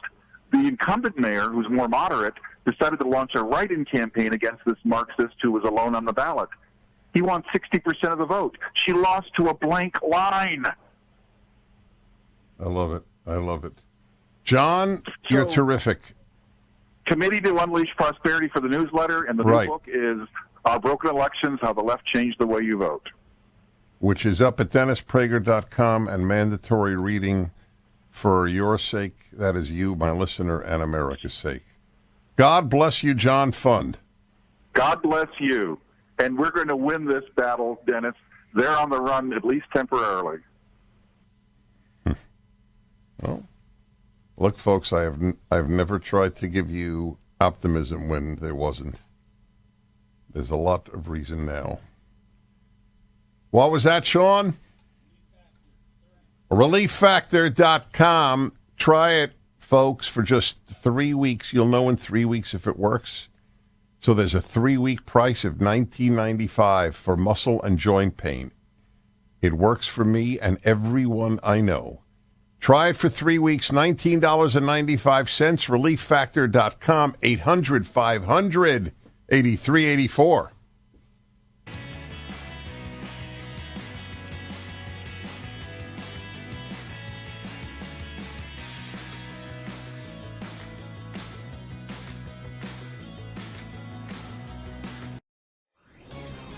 This is Carol Platt-Liebau for townhall.com. 30 years have passed since Justice Clarence Thomas was confirmed to the U.S. Supreme Court. His tenure there has been consequential indeed. He's the court's foremost proponent of natural law, an understanding that our individual rights are transcendent and come from God. This understanding undergirds his approach to the Declaration of Independence and the Constitution, powerfully informing the justices' unyielding commitment to limited government and equal justice before the law. Over the last 5 years, Justice Thomas has authored more opinions than any of his colleagues on the Supreme Court. His influence only continues to grow, and he's beloved by the scores of people who know him. He knows the names of the children of the marshals who guard the courthouse. He's mentored generations of clerks, treating them like family, and his distinctive, hearty laugh rings out within his judicial chambers. May God bless this great, good, and brilliant man, and may he serve on the court many years longer. Trending now on The Larry Elder Show. Most white people would not vote for somebody if they thought they were racist. Why would it be in Donald Trump's best interest to be perceived as a racist? And by the way, Donald Trump got a smaller percentage of the white vote than Mitt Romney did 4 years earlier.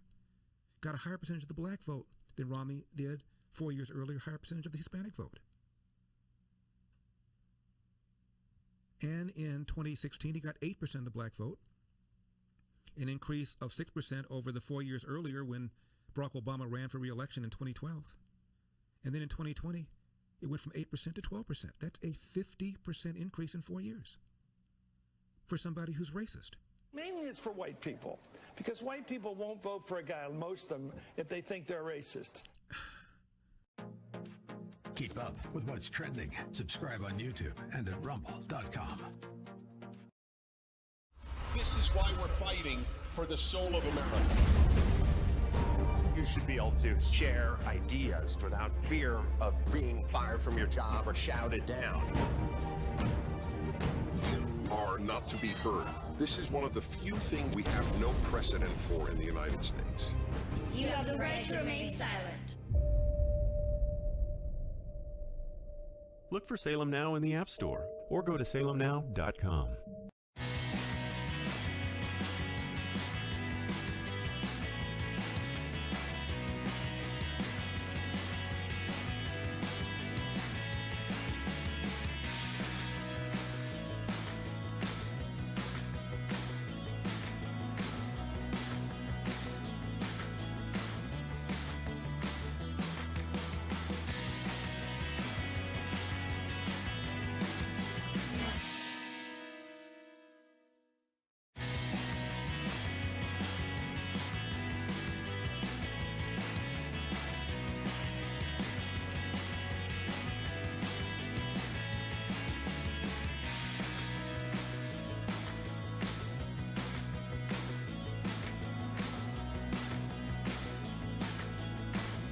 Okay, everybody, Dennis Prager here.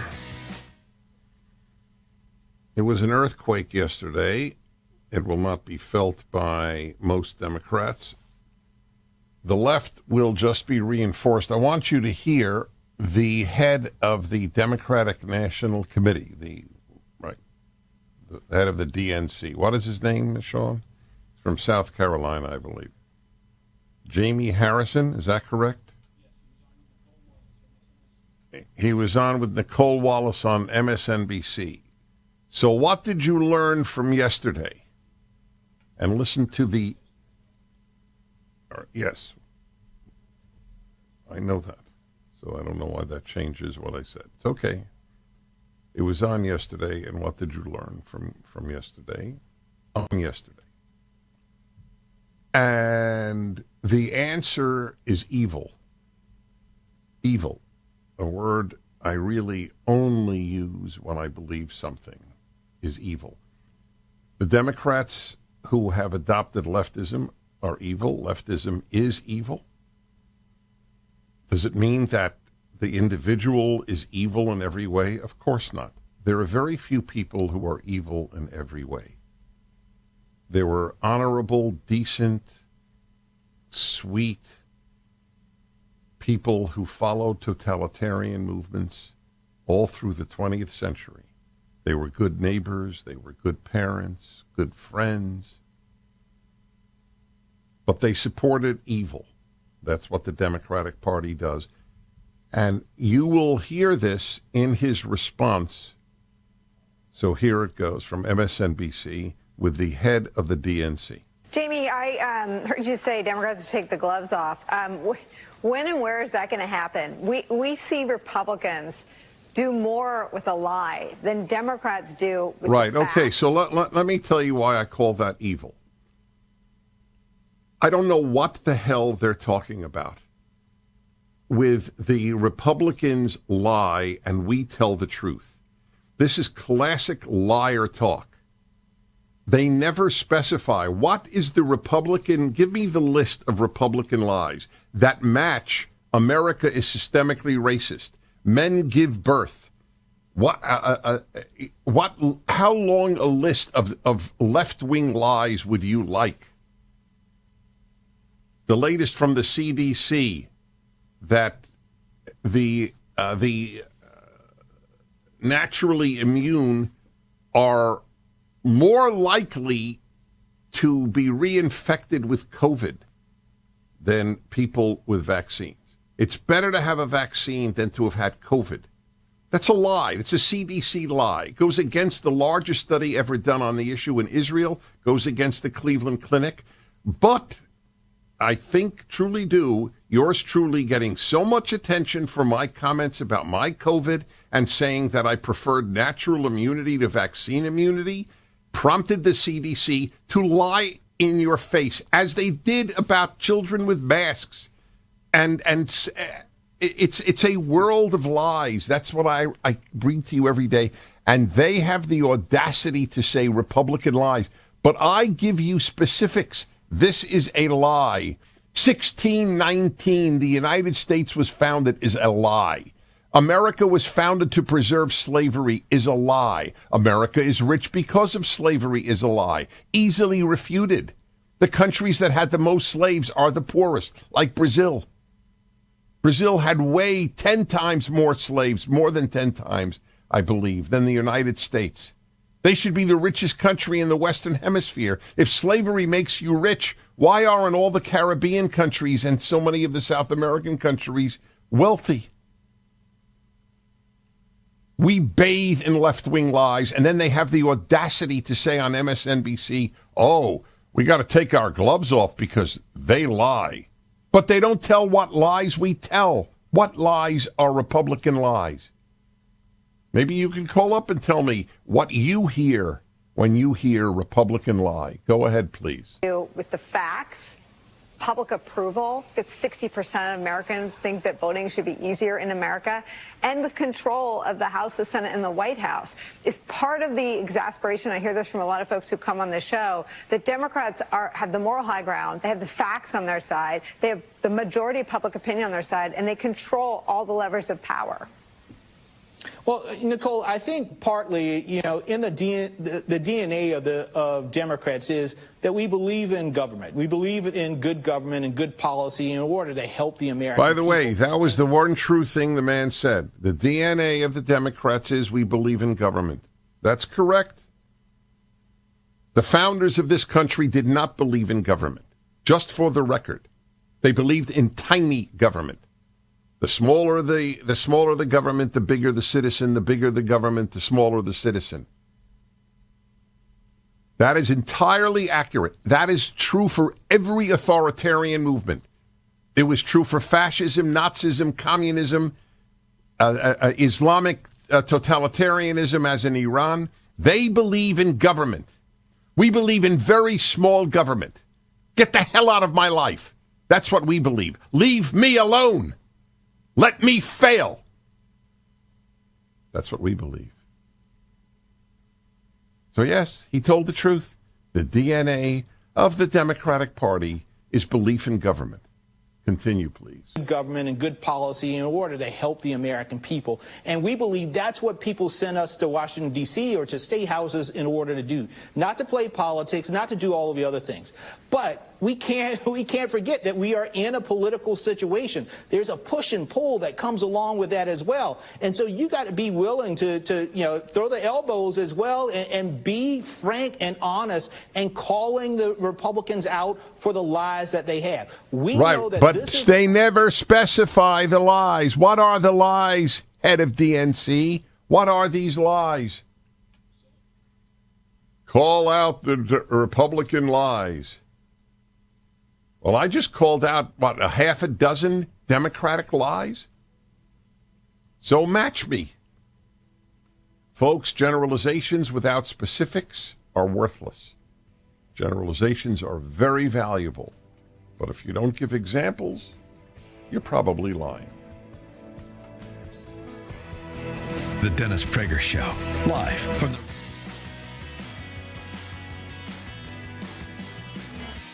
Streaming on Salem Now. Tesla was a genius. His most amazing discoveries thought to be written in a lost journal. Now, in the right hands, it could revolutionize the 21st century. You can stop an earthquake. Doesn't that mean you could start one too? That's why that notebook should never fall into the wrong hands. Shall we stop this thing? Save the universe!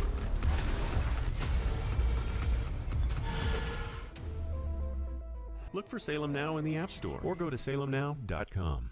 Streaming on Salem Now. The public would be outraged if they knew the truth.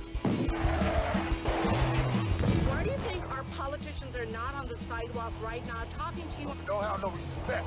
The old wall randomly turns into a guardrail, followed by miles of open border.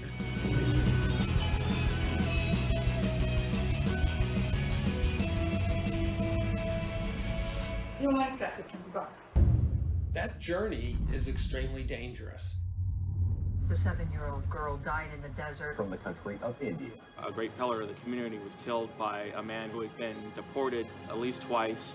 This little urn contains the ashes of my son. His dreams cut short forever.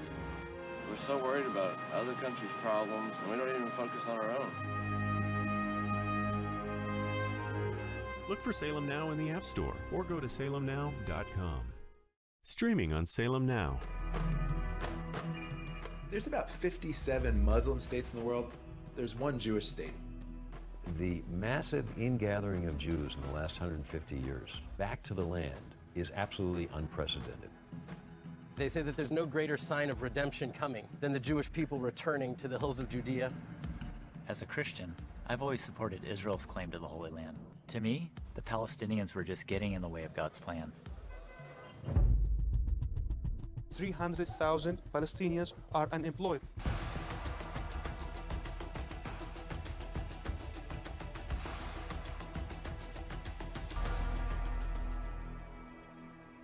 In spite of all the years of conflict, there's hope here, if you know where to look for it. Stream on your phone, tablet, or TV. Look for Salem Now in the App Store or go to salemnow.com. Man, I miss my father, and I want him to be here with me, but he's not. We all had something in common. A lot of us were miserable. We had no fathers in our lives. This is how I began the life of crime. I desired to have a father who would tell me that what I did was wrong. Look for Salem Now in the App Store or go to salemnow.com.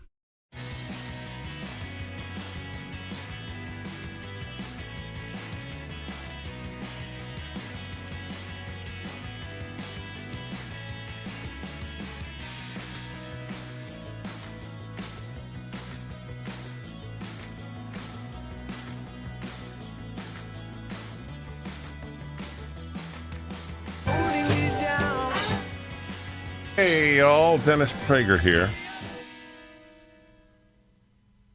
This is the chairman of the DNC speaking on MSNBC about Jamie Harrison. All the Republican lies. He doesn't mention one. Go on, please.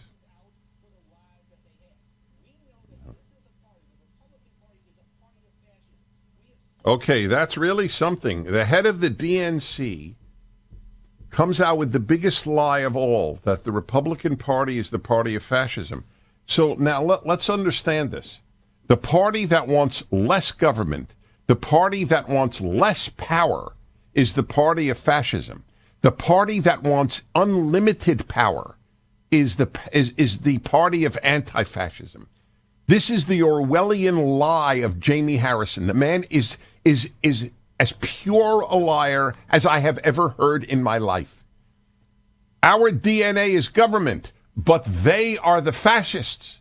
Get that? Fascism has one consistent, big, gigantic government that has control of as much of the levers of society as possible, including technology, including corporations. The left owns Coca-Cola. The left owns Disney. The left owns Apple. The left owns Microsoft. The left owns, and then fill in the name of any big company in this country.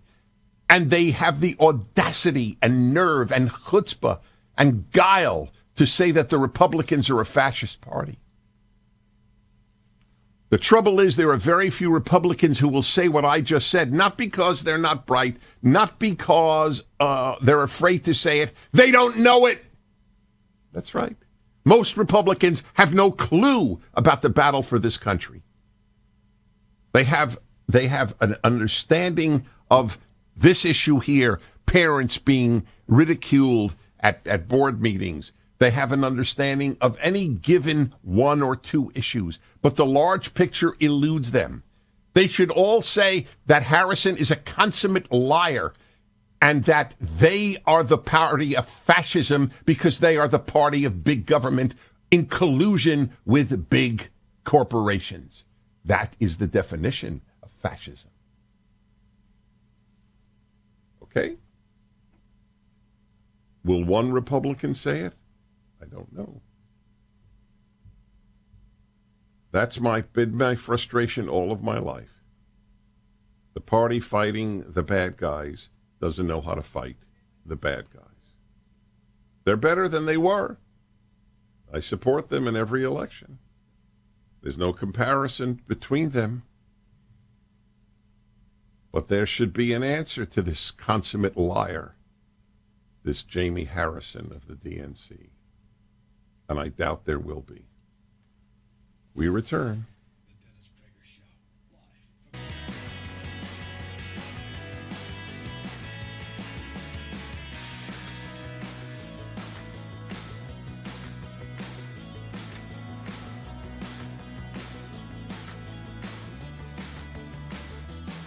Streaming on Salem Now. Fiance? No, I can't be your fiance. You're gonna go.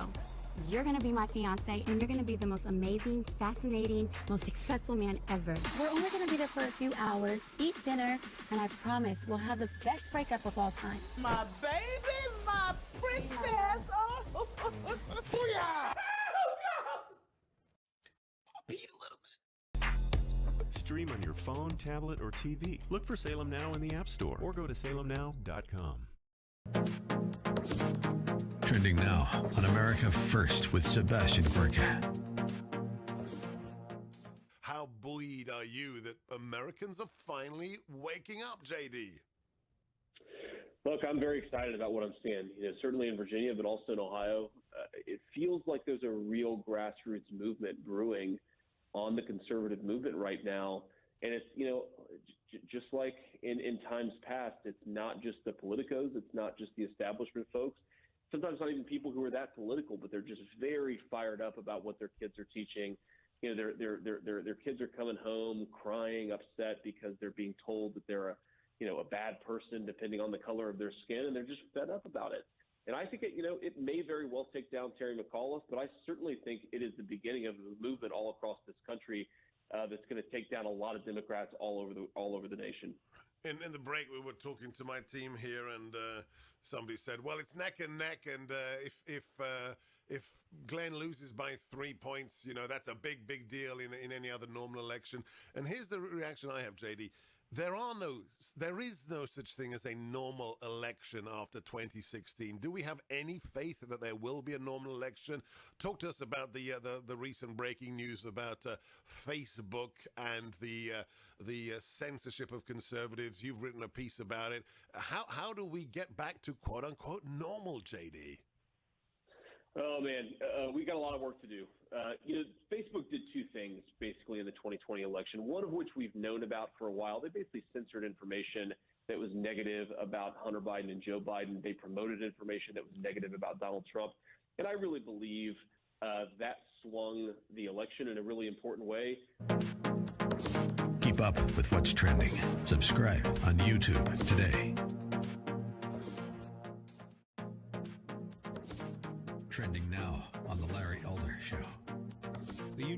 the referees, however, has voted for in favor of a vaccine mandate, but the players have not. And Kyrie Irving is refusing to get vaccinated. New York City is one of, I think, 2 cities that is requiring proof of having been vaccinated in order to play. Here's what he said again. I know I can use my platform to spread positivity and spread light on the things that matter to me, and I just care about our world a lot. And if I'm going to be demonized for that, at least let me go out on my own accord. First things first, this isn't about me, and it's not about me dispelling, what's being said about me particularly or for anybody. It's just saying, I'm standing with all those that, believe in what's right and are doing what's right for themselves. Everybody has a personal choice with their lives. Everybody has a right to feel a certain type of way. Everybody's entitled to their own opinions. Everybody's entitled to do what they feel is best for themselves, and putting me as a hero or painting me as a villain, sort of say, or going against the vaccine mandates, like that wasn't my intent at all. And to be sitting in this seat here and seeing, the way that this is dividing our world up, being vaccinated or being unvaccinated, it's just sad to see. It's creating a lot of division, a lot of confusion. A lot of people saying things that are untrue. We're not giving space for each other to speak. You got doctors out here working hard, physicians out here working hard, and everybody's trying to do what's best for them and their families, which I respect. And I'm always going to put that first. Keep up with what's trending. Subscribe on YouTube and at rumble.com.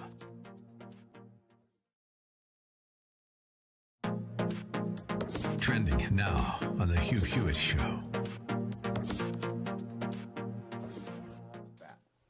Well, this is the defining issue down the stretch, because at the end of the day, Terry McAuliffe can't explain why he thinks parents shouldn't have a role in their kids' education. He just can't do it because there's no explanation. All he wants is big government to stand between parents and their kids so that they, in fact, can continue to do what the left, liberal, progressive party wants to do, which is to keep individual rights in the drawer and have big government decide everything. That's what it is. And oh, by the way, Hugh, this education issue flies right in the face of the entire left establishment. I mean, it's not just big government, it's Hollywood, it's everybody else. And so this is why down the stretch here, this basic issue of parents having a fundamental right to be engaged in their kids' education is one that Terry McAuliffe can't explain, because he knows the answer is just so offensive to so many people, why he thinks big government should impose on parents' rights, and why parents are all standing up with us. I mean, this is not a campaign, it is a movement now. It is a movement, and I was called last night by my daughter, who saw my schedule, and said, please ask Glenn Youngkin if he will get the Virginia schools some common sense on COVID. Now, 2 of my 3 grandchildren have COVID, but the oldest one, who hasn't and has tested negative 4 times, can't go to school for 24 days in Virginia. The quarantine rules, along with the CRT in Loudoun County, along with the attempt to marginalize parents at Terry McAuliffe, have you heard that the COVID rules are driving moms crazy? Parents have had it. They've just had it across the board. I mean, think about it, Hugh. It started with parents standing up for one simple, basic request: open our schools. Keep up with what's trending. Subscribe on YouTube and at rumble.com.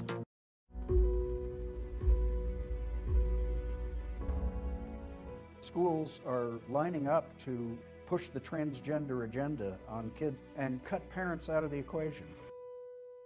Go to salemnow.com.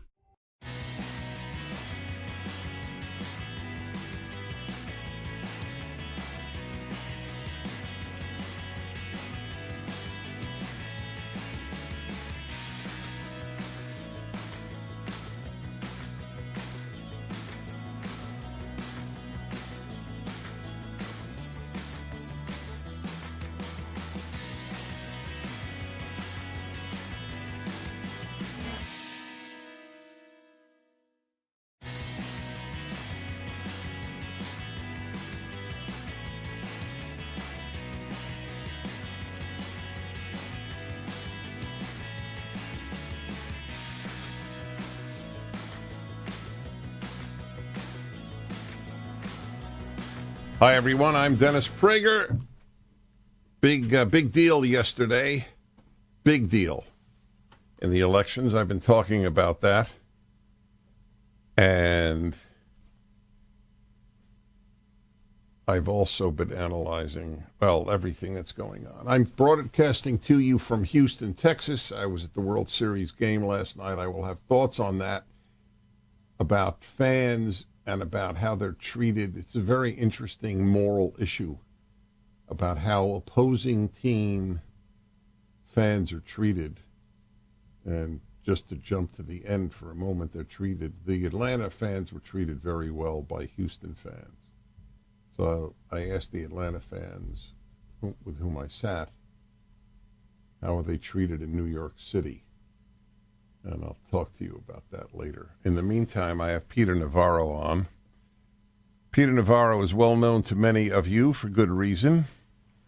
He was a former special advisor to President Donald Trump, and he has a new book, Trump Time, My Journal of America's Plague Year. His journal of being at the top echelons of the Trump administration during the year COVID broke out. Peter Navarro, welcome to the Dennis Prager Show. Honored to be with you, sir. And the "in Trump time" phrase is something I coined early in the administration when I was battling with these career bureaucrats here. And they dissemble and it was like, no. We're going to get this done in Trump time, which is to mean as soon as possible. And that was the culture we brought in to the plague year in 2020. I had started keeping a journal in early 2017. It was shocking to me when I got to the White House from the Trump campaign just how many people were actually inside the perimeter that were acting in a disloyal way to President Trump. I started keeping this journal just as a matter of history, but also accountability. And it's whiskey, no chaser in this book, the hard truth to power. And the mission of the In Trump Time book is to get Fauci out of government and into a jail cell, to hold the Chinese Communist Party accountable for the attack they have done on America, and really also to get to the bottom of November 3rd and January 6th. I'm so happy we can talk about this today. The book just came out yesterday, and I'd love to answer any questions you might have. I have many, and this is really important. But let me understand. You believe that Fauci belongs in prison? Let me make the case. The In Trump Time book, in Chapter 2, I'm assigned a very serious mission by President Trump. It's January 28, 2020. It's the dawn of the pandemic, and he has made his decision to pull down flights from communist China into the United States. It is a courageous, prescient decision that will save millions of lives, but at the time, he was getting blowback and pushback from the then nascent task force, right? So he sends me to the Situation Room to carry the day on that. And I go in there. I know I'm going to be fighting with the feckless acting chief of staff, Mulvaney, one of Pompeo's globalist hacks, who's wringing his hands about tourism from China, and the Orville Redenbacher doppelganger, the bumbling Dr. Robert Redfield from CDC who would screw up the testing early on. But there's this little guy sitting across from me, and he's got these little glasses on, and like within a nanosecond, and I'm in a shouting match with this SOB. And I didn't know he walked on water, didn't know he was a saint, didn't know he knew all. And he keeps saying over and over again, travel bans don't work. And I'm saying, dude, I actually said dude to him. I said, dude, you mean if there's like 20,000 Chinese nationals coming in every day, many from Wuhan, lit up with virus like a Christmas tree, that you don't want to keep them out? Have I got that right, sir? And it was like travel bans don't work. And that was my first encounter with him. And it was like, okay, my take was, he thinks he's smarter than he is, which is very dangerous. But I also knew then in my gut he was going to hurt the president. But here's the jail part of the equation, Dennis. let's think about this. I knew early on in the pandemic, based on what I was seeing in the intelligence, that virus came from the lab, and it might even be a bioweapon attacking us, right? What did Fauci knew? No, he knew it came from Wuhan, China. He knew that it surfaced within yards of a bioweapons lab in Wuhan. He knew that his own agency had funded these dangerous gain-of-function experiments, which can turn a dangerous a harmless bat virus into a human killer. And most importantly, Dennis, he had gotten an email from a prominent scientist telling him flat out that this likely was genetically engineered. Now, you tell me, Dennis, if Fauci knows all of that right then and there, why didn't he tell the president, the task force, and me that, hey, this might be from the lab?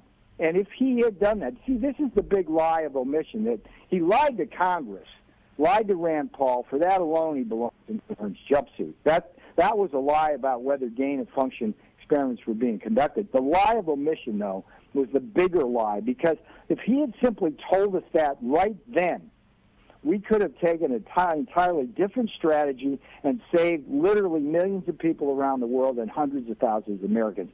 So when you ask me, well, why he belongs in jail, start with that. But the In Trump Time book goes on and indicts him on many, many other things. He was a useful idiot for Jeff Zucker at CNN and the Biden campaign to take down a sitting president through lies, deceit, and bad science.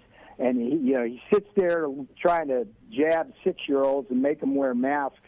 And he's just a destructive individual. If you get the idea that I don't particularly care for him, you've got me right.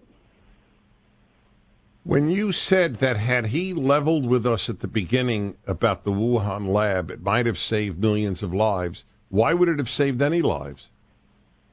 Because we would have known, first of all, that it came from the lab, and at that point we would have put tremendous pressure on communist China to release all of the evidence about what exactly the virus was, including the genome. Instead, what happened was they basically destroyed China. The Chinese bureaucrats went in and shredded virtually all the evidence inside the lab, and they actually made some of the people in there disappear forever. God knows where they are there.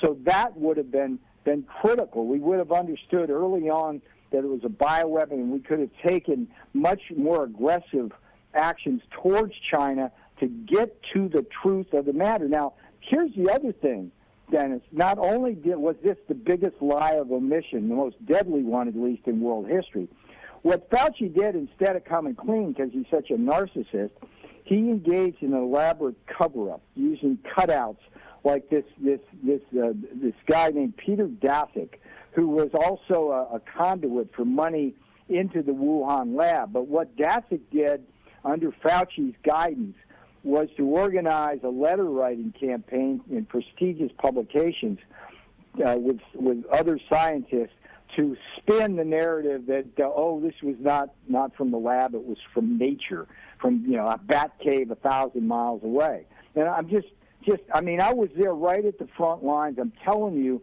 from a scientific point of view, if we had known then what we know now, millions of people would be alive today. We would have been able to much more rapidly contain the pandemic, and we would be at a much better place. Instead, Fauci's still the top health official, making the most money of any government bureaucrat, and he's lording over us, telling us yet more bad science with regard to whatever it is, masks, lockdowns, vaccines, take your pick. All right, so your diary is primarily of this year of COVID, very high in the Trump administration. What was the president's instinct to do, and what did he end up doing, or were they the same thing? This is an important question. In January 15, 2020, the book opens with what I call the Red Wedding chapter, in the East Wing of the White House where we're signing this so-called skinny deal, trade deal, right? And I'm All right, hold on. That's a perfect place to take a break. We have to take a break.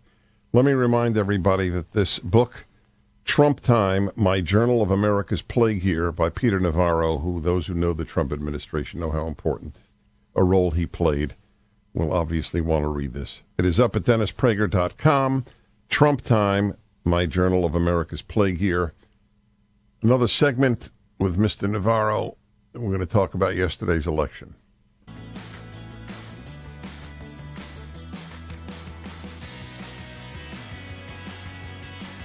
Streaming on Salem Now. You're out of your mind if you think this family can pick you up every time you fall. Every time I take one step forward, seems like I fall. Boy, Dylan Wright came in this morning. He wants to fight you. Never say die, gonna give it all This is your opportunity to get back on your feet. This is my time. Won't quit, I've just begun. You gotta know who it is you're fighting for. That's the fight, Bo. I can't believe I'm saying it, that Bo Lawson can go 10 years without a competitive fight, and here he is going toe-to-toe with the world champion. No one expected this out of him.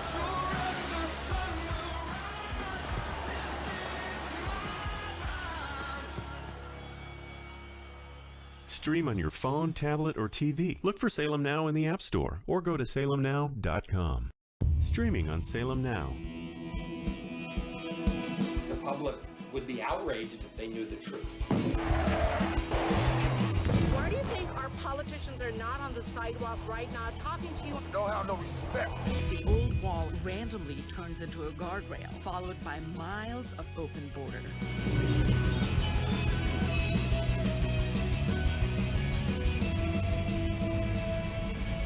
Human trafficking bar.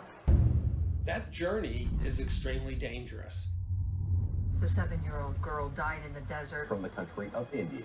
A great pillar of the community was killed by a man who had been deported at least twice. This little urn contains the ashes of my son. His dreams cut short forever. We're so worried about other countries' problems, and we don't even focus on our own. Look for Salem Now in the App Store or go to salemnow.com. Streaming on Salem Now. There's about 57 Muslim states in the world. There's one Jewish state. The massive ingathering of Jews in the last 150 years back to the land is absolutely unprecedented. They say that there's no greater sign of redemption coming than the Jewish people returning to the hills of Judea. As a Christian, I've always supported Israel's claim to the Holy Land. To me, the Palestinians were just getting in the way of God's plan. 300,000 Palestinians are unemployed.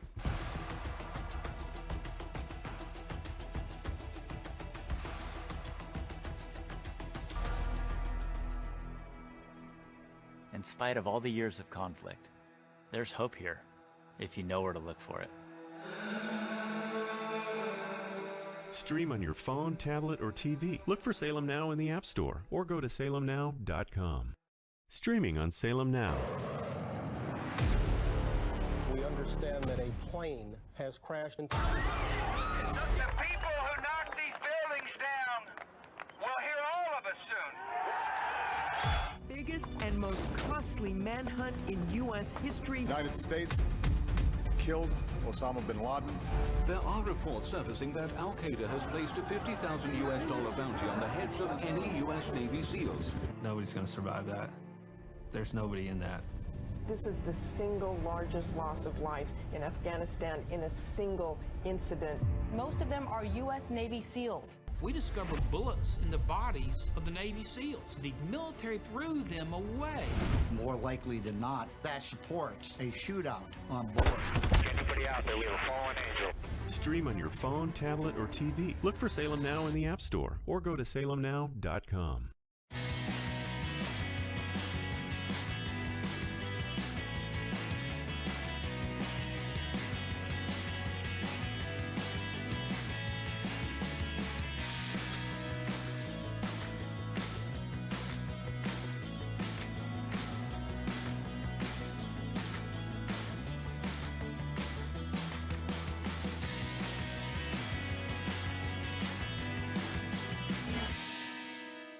Everybody, I just want to remind you, and I've checked this out to verify it because it sounded too good to be true. You could save $800 a year per family with Pure Talk instead of T-Mobile, Verizon, or AT&T.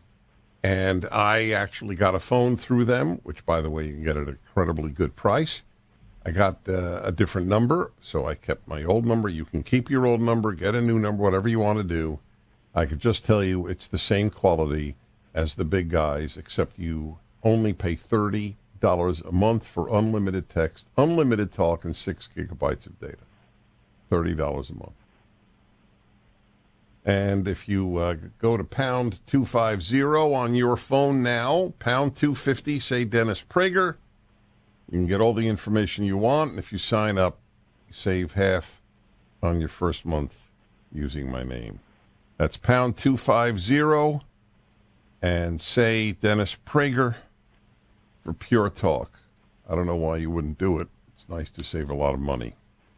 Speaking to Peter Navarro, one of the highest-ranking officials in the Trump administration, and a man who obviously pulls no punches, and he's written a book, Trump Time, just came out yesterday, My Journal of America's Plague Year. In other words, what happened during the year of COVID, which is one of the most decisive things in the history of the world. Among other things, I am convinced that he would have won the presidency had there been no COVID. I'll get Peter Navarro's take on that in a moment. But I did ask, and this is where we left off, as it were. I asked, did Donald Trump follow his instinct with regard to COVID or not? Go ahead, Peter Navarro. The short answer is yes, and that's contrary to what you hear in the fake news, and that's why the Trump Time book's so important. Let's think about this. January 28th, this is the dawn of the pandemic. Fauci himself is saying that there's low risk of a pandemic. He's got a lot of advisors, even inside the White House, like Kudlow, telling him, don't worry, be happy. But the boss says, no, I'm taking this seriously. I'm pulling down those flights from China. And then the second part is this narrative from the left-wing media that somehow the boss wasn't acting in February. There's this so-called lost February narrative. And in the Time book, in several chapters, I explain how, beginning on February 9th, Dennis, I began to write a series of what would be a dozen memos on behalf of the president, which on February 9th, among other things, jump-started the vaccine as well as therapeutics like monoclonal antibodies and remdesivir, which would eventually, ironically, probably help save the president's life. And the vaccine story is an interesting one where Fauci once again rears his ugly head. But, I said in this very short but crisp memo on February 9th that if we acted now, exhorting the task force and the bureaucracy to act now, we could have a vaccine by October or November. That was a bold and prescient prediction, but President Trump thought we could do it. I was convinced we could do it quickly in Trump time because, as I described in the book, we were going to adopt a very different business strategy to get there. And guess what? We got there, right? But Fauci would fight me on it. He said, no, it would take 2 years, and we would have battles about that. But those memos, we were able to put in place the monoclonal antibodies. We were able to put in place the remdesivir. We were able to put in place actions to bring and protect our supply chains. Important now, given the crisis we're having, our supply chains for all the PPE we needed, the goggles, the gloves, the masks, the thermometers, the pulse oximeters.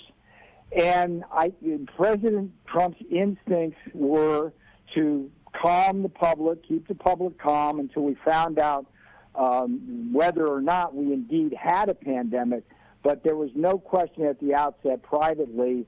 He was directing me to swim as fast as we could to be ready. And I think one of the important truths that I tell in the Trump Time book is the president did follow his instincts. We were able to get ventilators to everybody who needed one. I myself participated in what I regard as a great industrial miracle. using the Defense Production Act, the President and I were able to get a ventilator factory up by General Motors in 17 days. And I got ventilators to people who needed in Gary, Indiana, and Chicago 3 days later.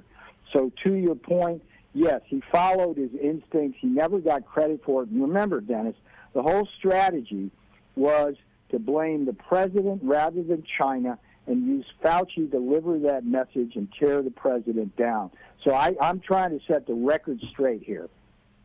Okay, which is, I think, very important.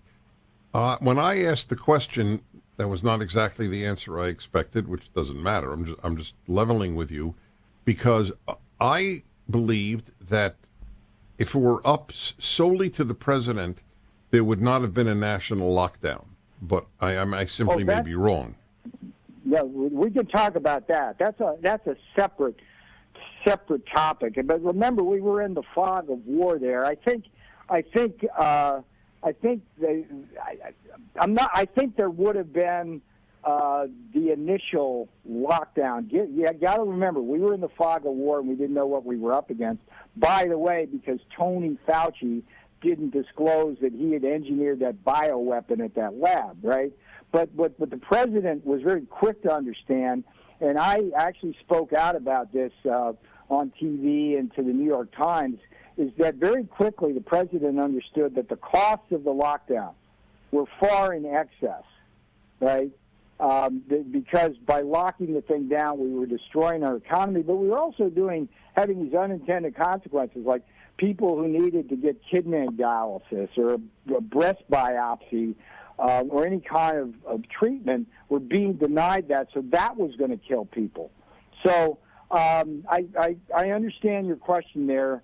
I think if it were up to the president in the fog of war, he did exactly what we thought was needed, because Fauci lied to us. But he was quick to recognize that the lockdown wasn't the end-all and be-all. Right. So, I mean, it may not be answerable, but if he truly were the one determiner of policy, it's hard. I don't think he would have kept the lockdown beyond a few weeks. But, this is all conjecture. I agree with that. And you strike on something that's really important in the In Trump Time book. You remember the old Reagan saying that personnel is policy, of course, right? Meaning that the people you hire are going to give you the result you get. And I refine that in the In Trump Time book to say bad personnel is bad policy, is bad politics. And here's the thing. The people who were supposed to have us ready for the pandemic were the people who had been in the bureaucracy for years in some cases, who had as their job description, get ready for a pandemic as it comes. And I would sit in the Oval Office. The boss would be behind the Resolute desk. Fauci would be in there. All right. One moment. We'll continue. Get the end of that sentence. The book in Trump Time.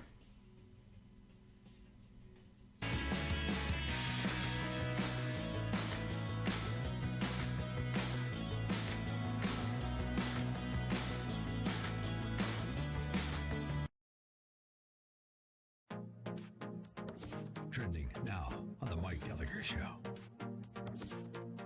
Bank transactions. The Democrats want the IRS to snoop around and check out what you're doing if you have a bank account with more than $600 in it. They want to get involved in your PayPal transactions. You're sending money to your kids. The IRS wants to know all about that. They think they can drag more money out of us. Like the IRS. And the Democrats' scheme is we got to figure a way to pay for all this crap. All this spending the Democrats want. Okay, here's the way we can do it. Let's go audit a bunch of people and let's go check out grandma sending $601 to their grandkid via PayPal. And when a reporter pointed out to Pelosi that Americans are livid about this, and is it going to stay in your reconciliation bill? Pelosi had a very predictable answer. Yes, there are concerns that some people have, but if people are breaking the law and not paying their taxes, one way to track them is through the banking measure. I think 600, but that's a negotiation that will go on as to what the amount is. But yes. Yes. You think a multi-millionaire like Nancy Pelosi cares about a hardworking person being tracked by the IRS? If you have a transaction over $600, yes, some people are calling the bank. You better call your bank. You got a relationship with a local banker? You better call him or her, and you better demand there be a pushback. Keep up with what's trending. Subscribe on YouTube and at rumble.com.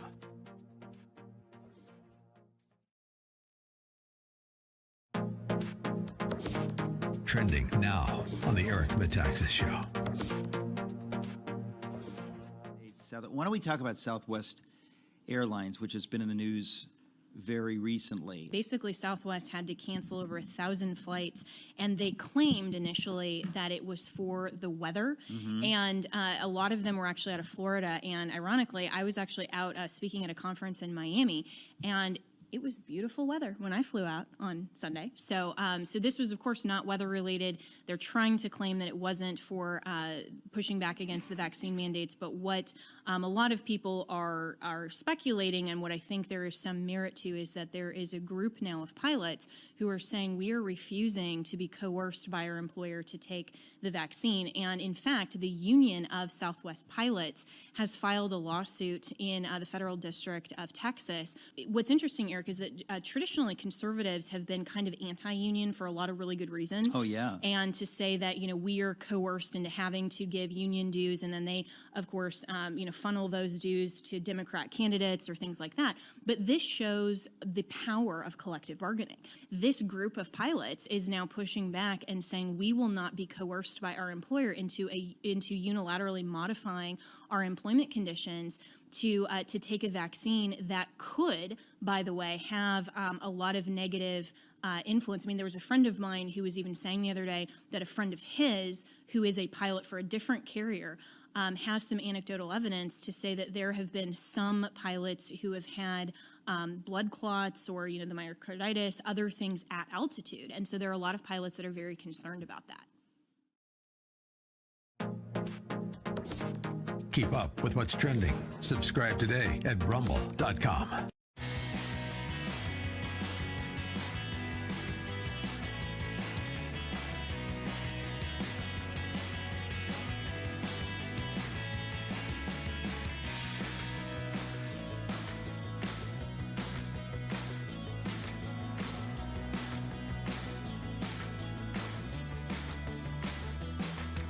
Special advisor to President Trump.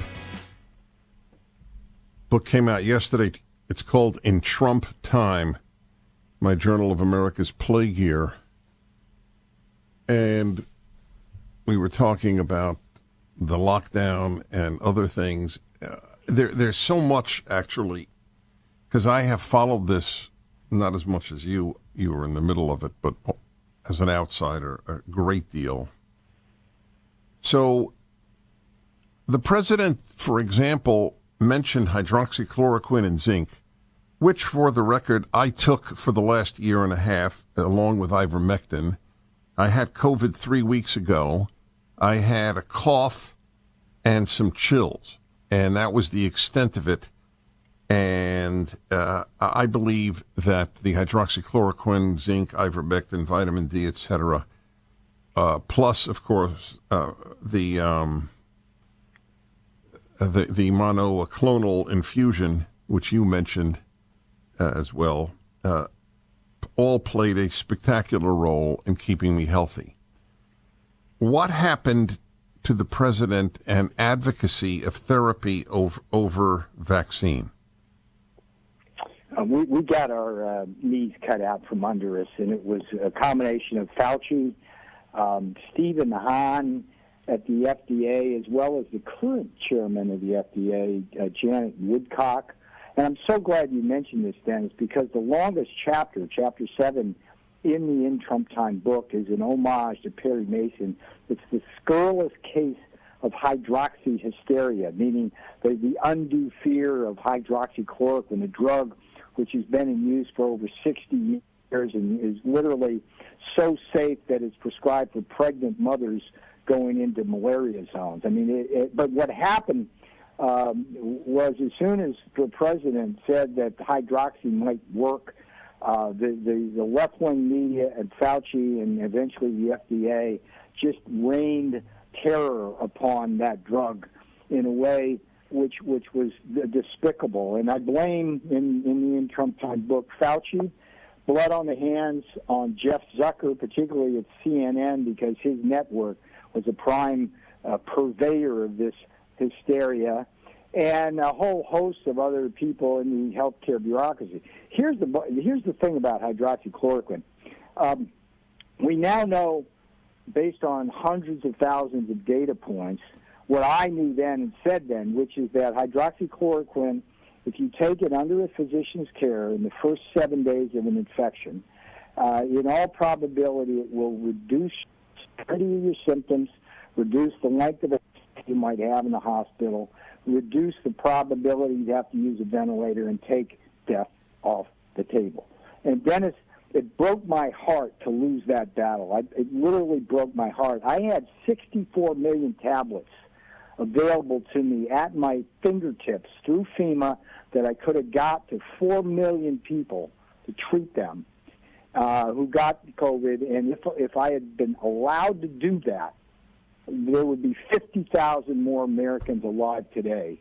And you're absolutely right the way you frame this, Dennis. We went to a vaccine-only strategy. But I'll tell you, I was telling you earlier about the memos that I would write. And in the Trump Time book, there's a chapter called our 5-vector pandemic attack strategy. And vaccines were only one of the 5, and therapeutics would play a very important role. There's a wonderful character in the book, Dr. Stephen Hatfield, who's basically my medical advisor during the crisis. And he described to me flat out how the vaccine, the best we could do would be to get an imperfect vaccine, that the virus, and I predicted in my memos back then that the virus would constantly mutate, and Hatfield told me that we would be in what we are in, which is a war of attrition with that virus, and that's why therapeutics, hydroxy, ivermectin, monoclonal antibodies, zinc, vitamin D, all that stuff you mentioned, that should be readily accessible. And I was heartened by the Attorney General in Nebraska just recently, who issued an order that said, hey, it's no longer a crime for physicians to issue this in off-label use. I'd love to see DeSantis do that. He should be doing that. The AG of Texas, Paxson, should be doing that. People are dying because this Biden regime is so vaccine-focused. And by the way, I worked with. I'm not. All right, hold on with the. By the way, hold on there. The monofocus on vaccines has killed untold numbers of human beings. This is the inside story in Trump Time by Peter Navarro. It's up at DennisPrager.com. A reminder of a product that I have asked to advertise on the show. They, in fact, immediately did. Nerve Renew. For those of you suffering from tingling, numbness, etc., in your extremities, that's usually hands and feet, or feet, this is a possible solution. It works for me. It's the reason that I have endorsed it. I read about it. I threw away after years of wearing inserts in my shoes for my own nerve issues in my feet. I threw them away after using Nerve Renew for a little under a year. Go to trynerverenew.com. 2 weeks money back guarantee of 1 year. 2 weeks for free. trynerverenew.com.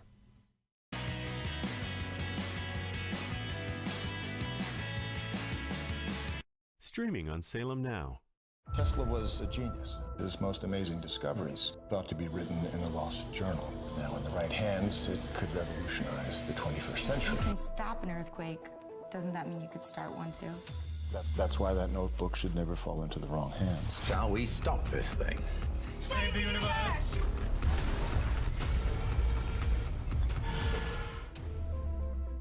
Look for Salem Now in the App Store or go to salemnow.com. Streaming on Salem Now. The public would be outraged if they knew the truth.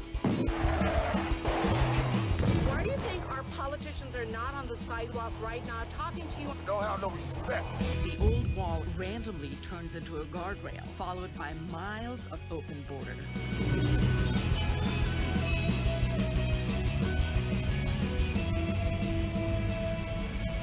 Human trafficking gone. That journey is extremely dangerous.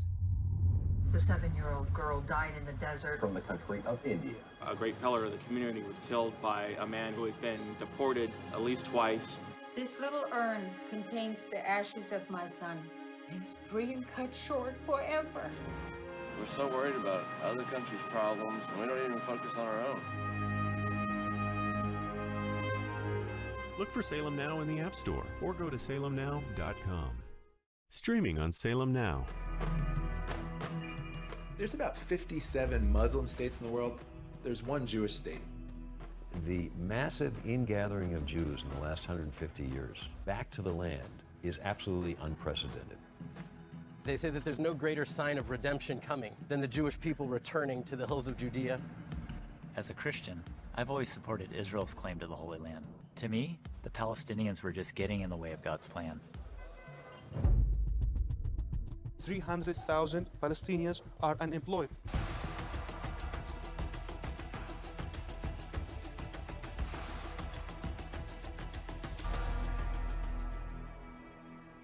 In spite of all the years of conflict, there's hope here, if you know where to look for it. Stream on your phone, tablet, or TV. Look for Salem Now in the App Store or go to salemnow.com.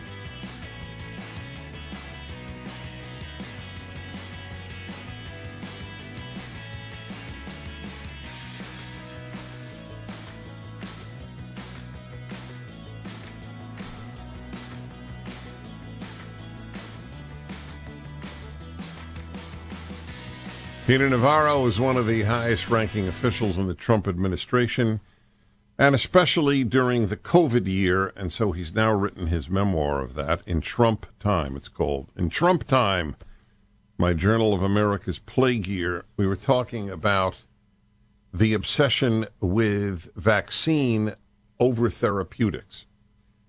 I have had epidemiologists on my show who have said that maybe 100,000, maybe a few 100,000 Americans died because of the war against hydroxychloroquine, ivermectin, and the like.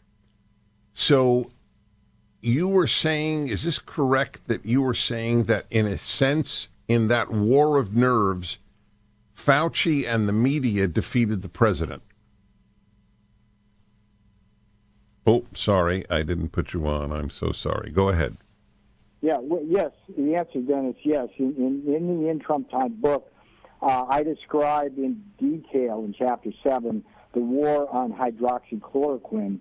And Janet Woodcock, for example, who's the head of the FDA, she did a just absolutely heinous thing where she limited the use of hydroxy only to people who were already hospitalized on their deathbed, which is when hydroxychloroquine is least likely to work, and prevented personal physicians from administering that in early treatment. I mean, that was a tantamount to negligent homicide at best and murder at worst. Fauci, at a critical point, when a really good study came out that showed a significant drop in the mortality rate, went before Congress and testified that the study, even though it was peer-reviewed, was worthless. I mean, it was such hypocrisy on his part. And then CNN and Zucker would put story after story in there, fanning the fuel. I mean, let's look at it just now, right? Over 600,000 Americans have died from COVID. How many have died from hydroxy? None. And there are a lot of people using right. it. So okay. So you may not have an answer to this. I admit I don't have an answer to this, and I have been immersed in this like almost no other subject in my broadcast career. Explain to me, if it is possible, why CNN, for example, and you can throw in the New York Times, Washington Post, why the left-wing media, which is redundant, they're all left-wing except for a handful, why did the left-wing media hate things that could save human life like ivermectin and hydroxychloroquine? Well, the short answer, Channel and Corey Lewandowski, is they hated America and Donald Trump more than they wanted to save lives. But in the In Trump Time book, I described the central strategy that the Democrats and Zucker and CNN and New York Times pursued. From the get-go, it was don't blame China, because if you blame China, you have to blame President Trump. And that anything that comes out of President Trump's mouth, truth or not, you would use Fauci to discredit him.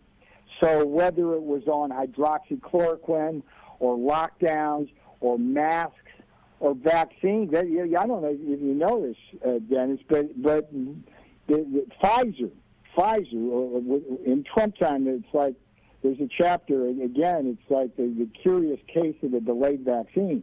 I mean, Pfizer and Fauci conspired to actually delay the vaccine until after Election Day because they didn't want Trump to get the win. And then as soon as Election Day comes around, they're all pro-vaccine. I mean, the hypocrisy. But if you really take Fauci and them at their word, they knew they were killing people.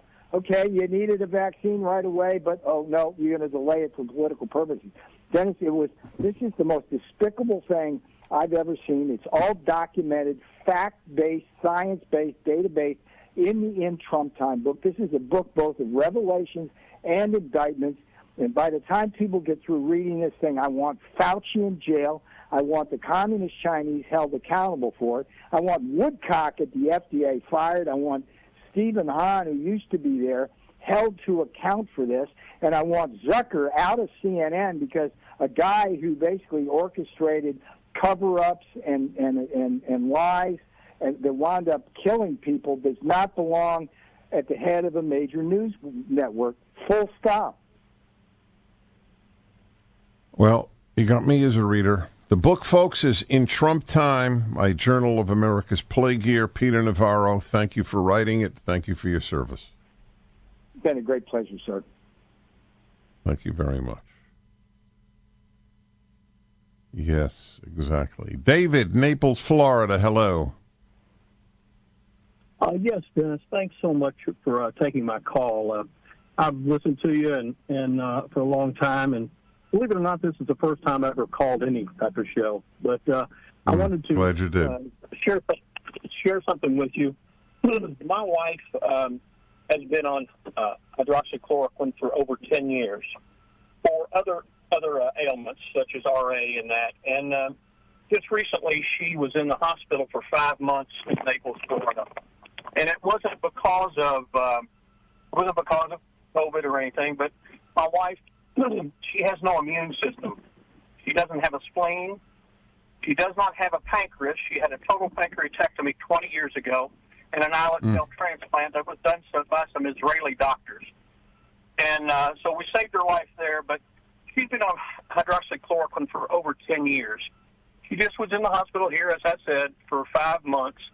She's been in there. She was in there, had Klebsiella, which is a 50-50 mortality rate.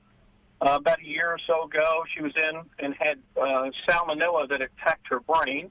So she does not have any type of immune system, but she's been on hydroxychloroquine, and when she goes into the hospital, they isolate her.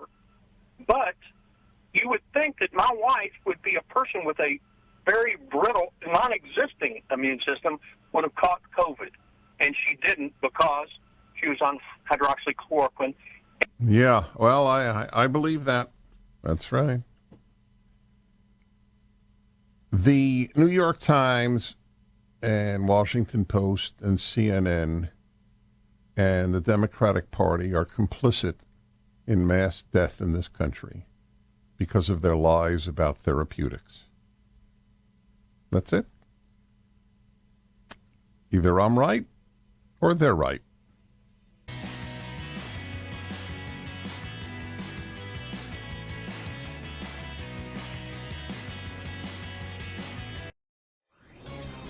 This is Carol Platt-Liebau for townhall.com. 30 years have passed since Justice Clarence Thomas was confirmed to the U.S. Supreme Court. His tenure there has been consequential indeed. He's the court's foremost proponent of natural law, an understanding that our individual rights are transcendent and come from God. This understanding undergirds his approach to the Declaration of Independence and the Constitution, powerfully informing the justice's unyielding commitment to limited government and equal justice before the law. Over the last 5 years, Justice Thomas has authored more opinions than any of his colleagues on the Supreme Court. His influence only continues to grow, and he's beloved by the scores of people who know him. He knows the names of the children of the marshals who guard the courthouse. He's mentored generations of clerks, treating them like family, and his distinctive hearty laugh rings out within his judicial chambers. May God bless this great, good, and brilliant man, and may he serve on the court many years longer. Trending now on The Charlie Kirk Show. Justice is something a country must at least attempt to get right. You're going to have things that fall through the cracks. You're going to have externalities. You're going to have issues. But you have to at least try to make a country just. The current regime is basically saying we don't even want to attempt to preserve the American ideal of justice. That justice is nothing more than us being in charge and you being under our power. Socrates said, Is it not the purpose of a juryman's office to give justice as favor to whoever seems good to him, but to judge according to the law? This is what he is sworn to do. Our people in charge, our leaders, were sworn to protect our country. 1.7 million people just waltz right into the country. They get to have anchor babies. The other side wants to give them amnesty, wants to make them citizens. This is not sustainable. We know it's not sustainable. And the ruling class in both parties, by the way, the Republican Party and the Democrat Party, they want this for votes. They want this for government dependency. They want this for cheap labor. Now, I'm pleased to see that Texas is now stepping up and saying we're not going to put up with this.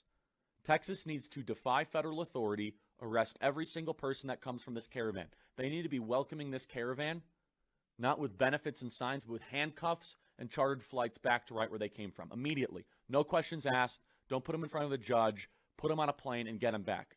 They broke the law. That would be justice. A 7-year-old would say, yeah, they deserve to go back because they broke our laws.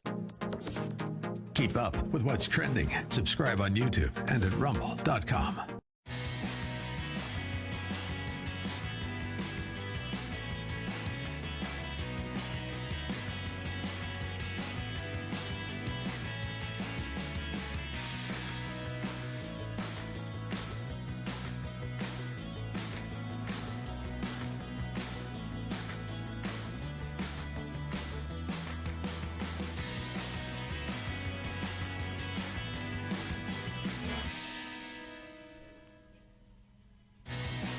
Hi, everybody.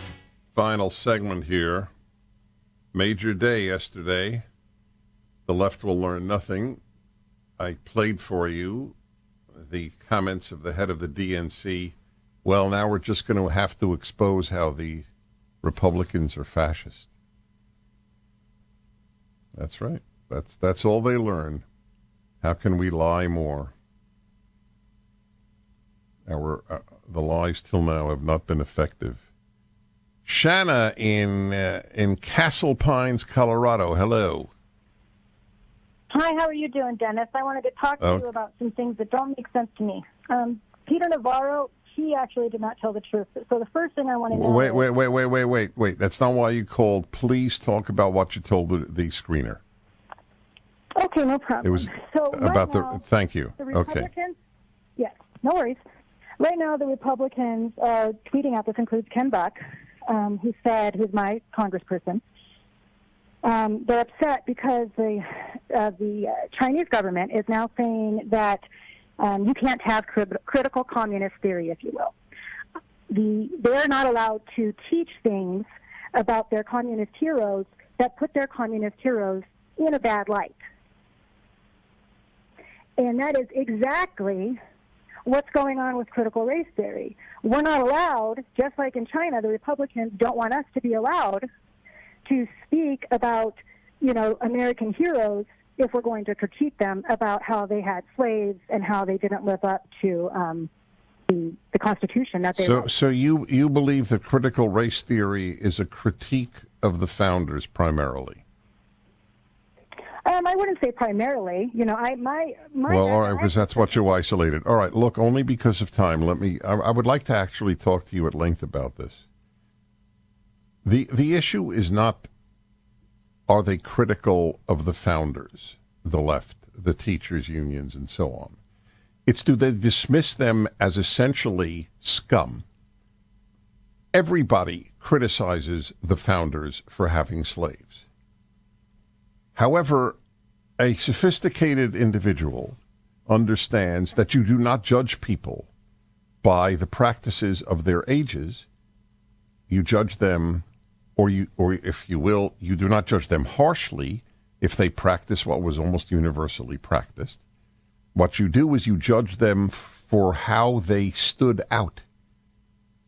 And how did they stand out? By creating the freest country in the world, a country that more blacks want to move to than any other in the world. The founders made a country that 3 million black Africans, 1 million from the Caribbean, 2 million from Africa have moved to in the last decades. That's what they made. That's what should be taught. I'm Dennis Prager.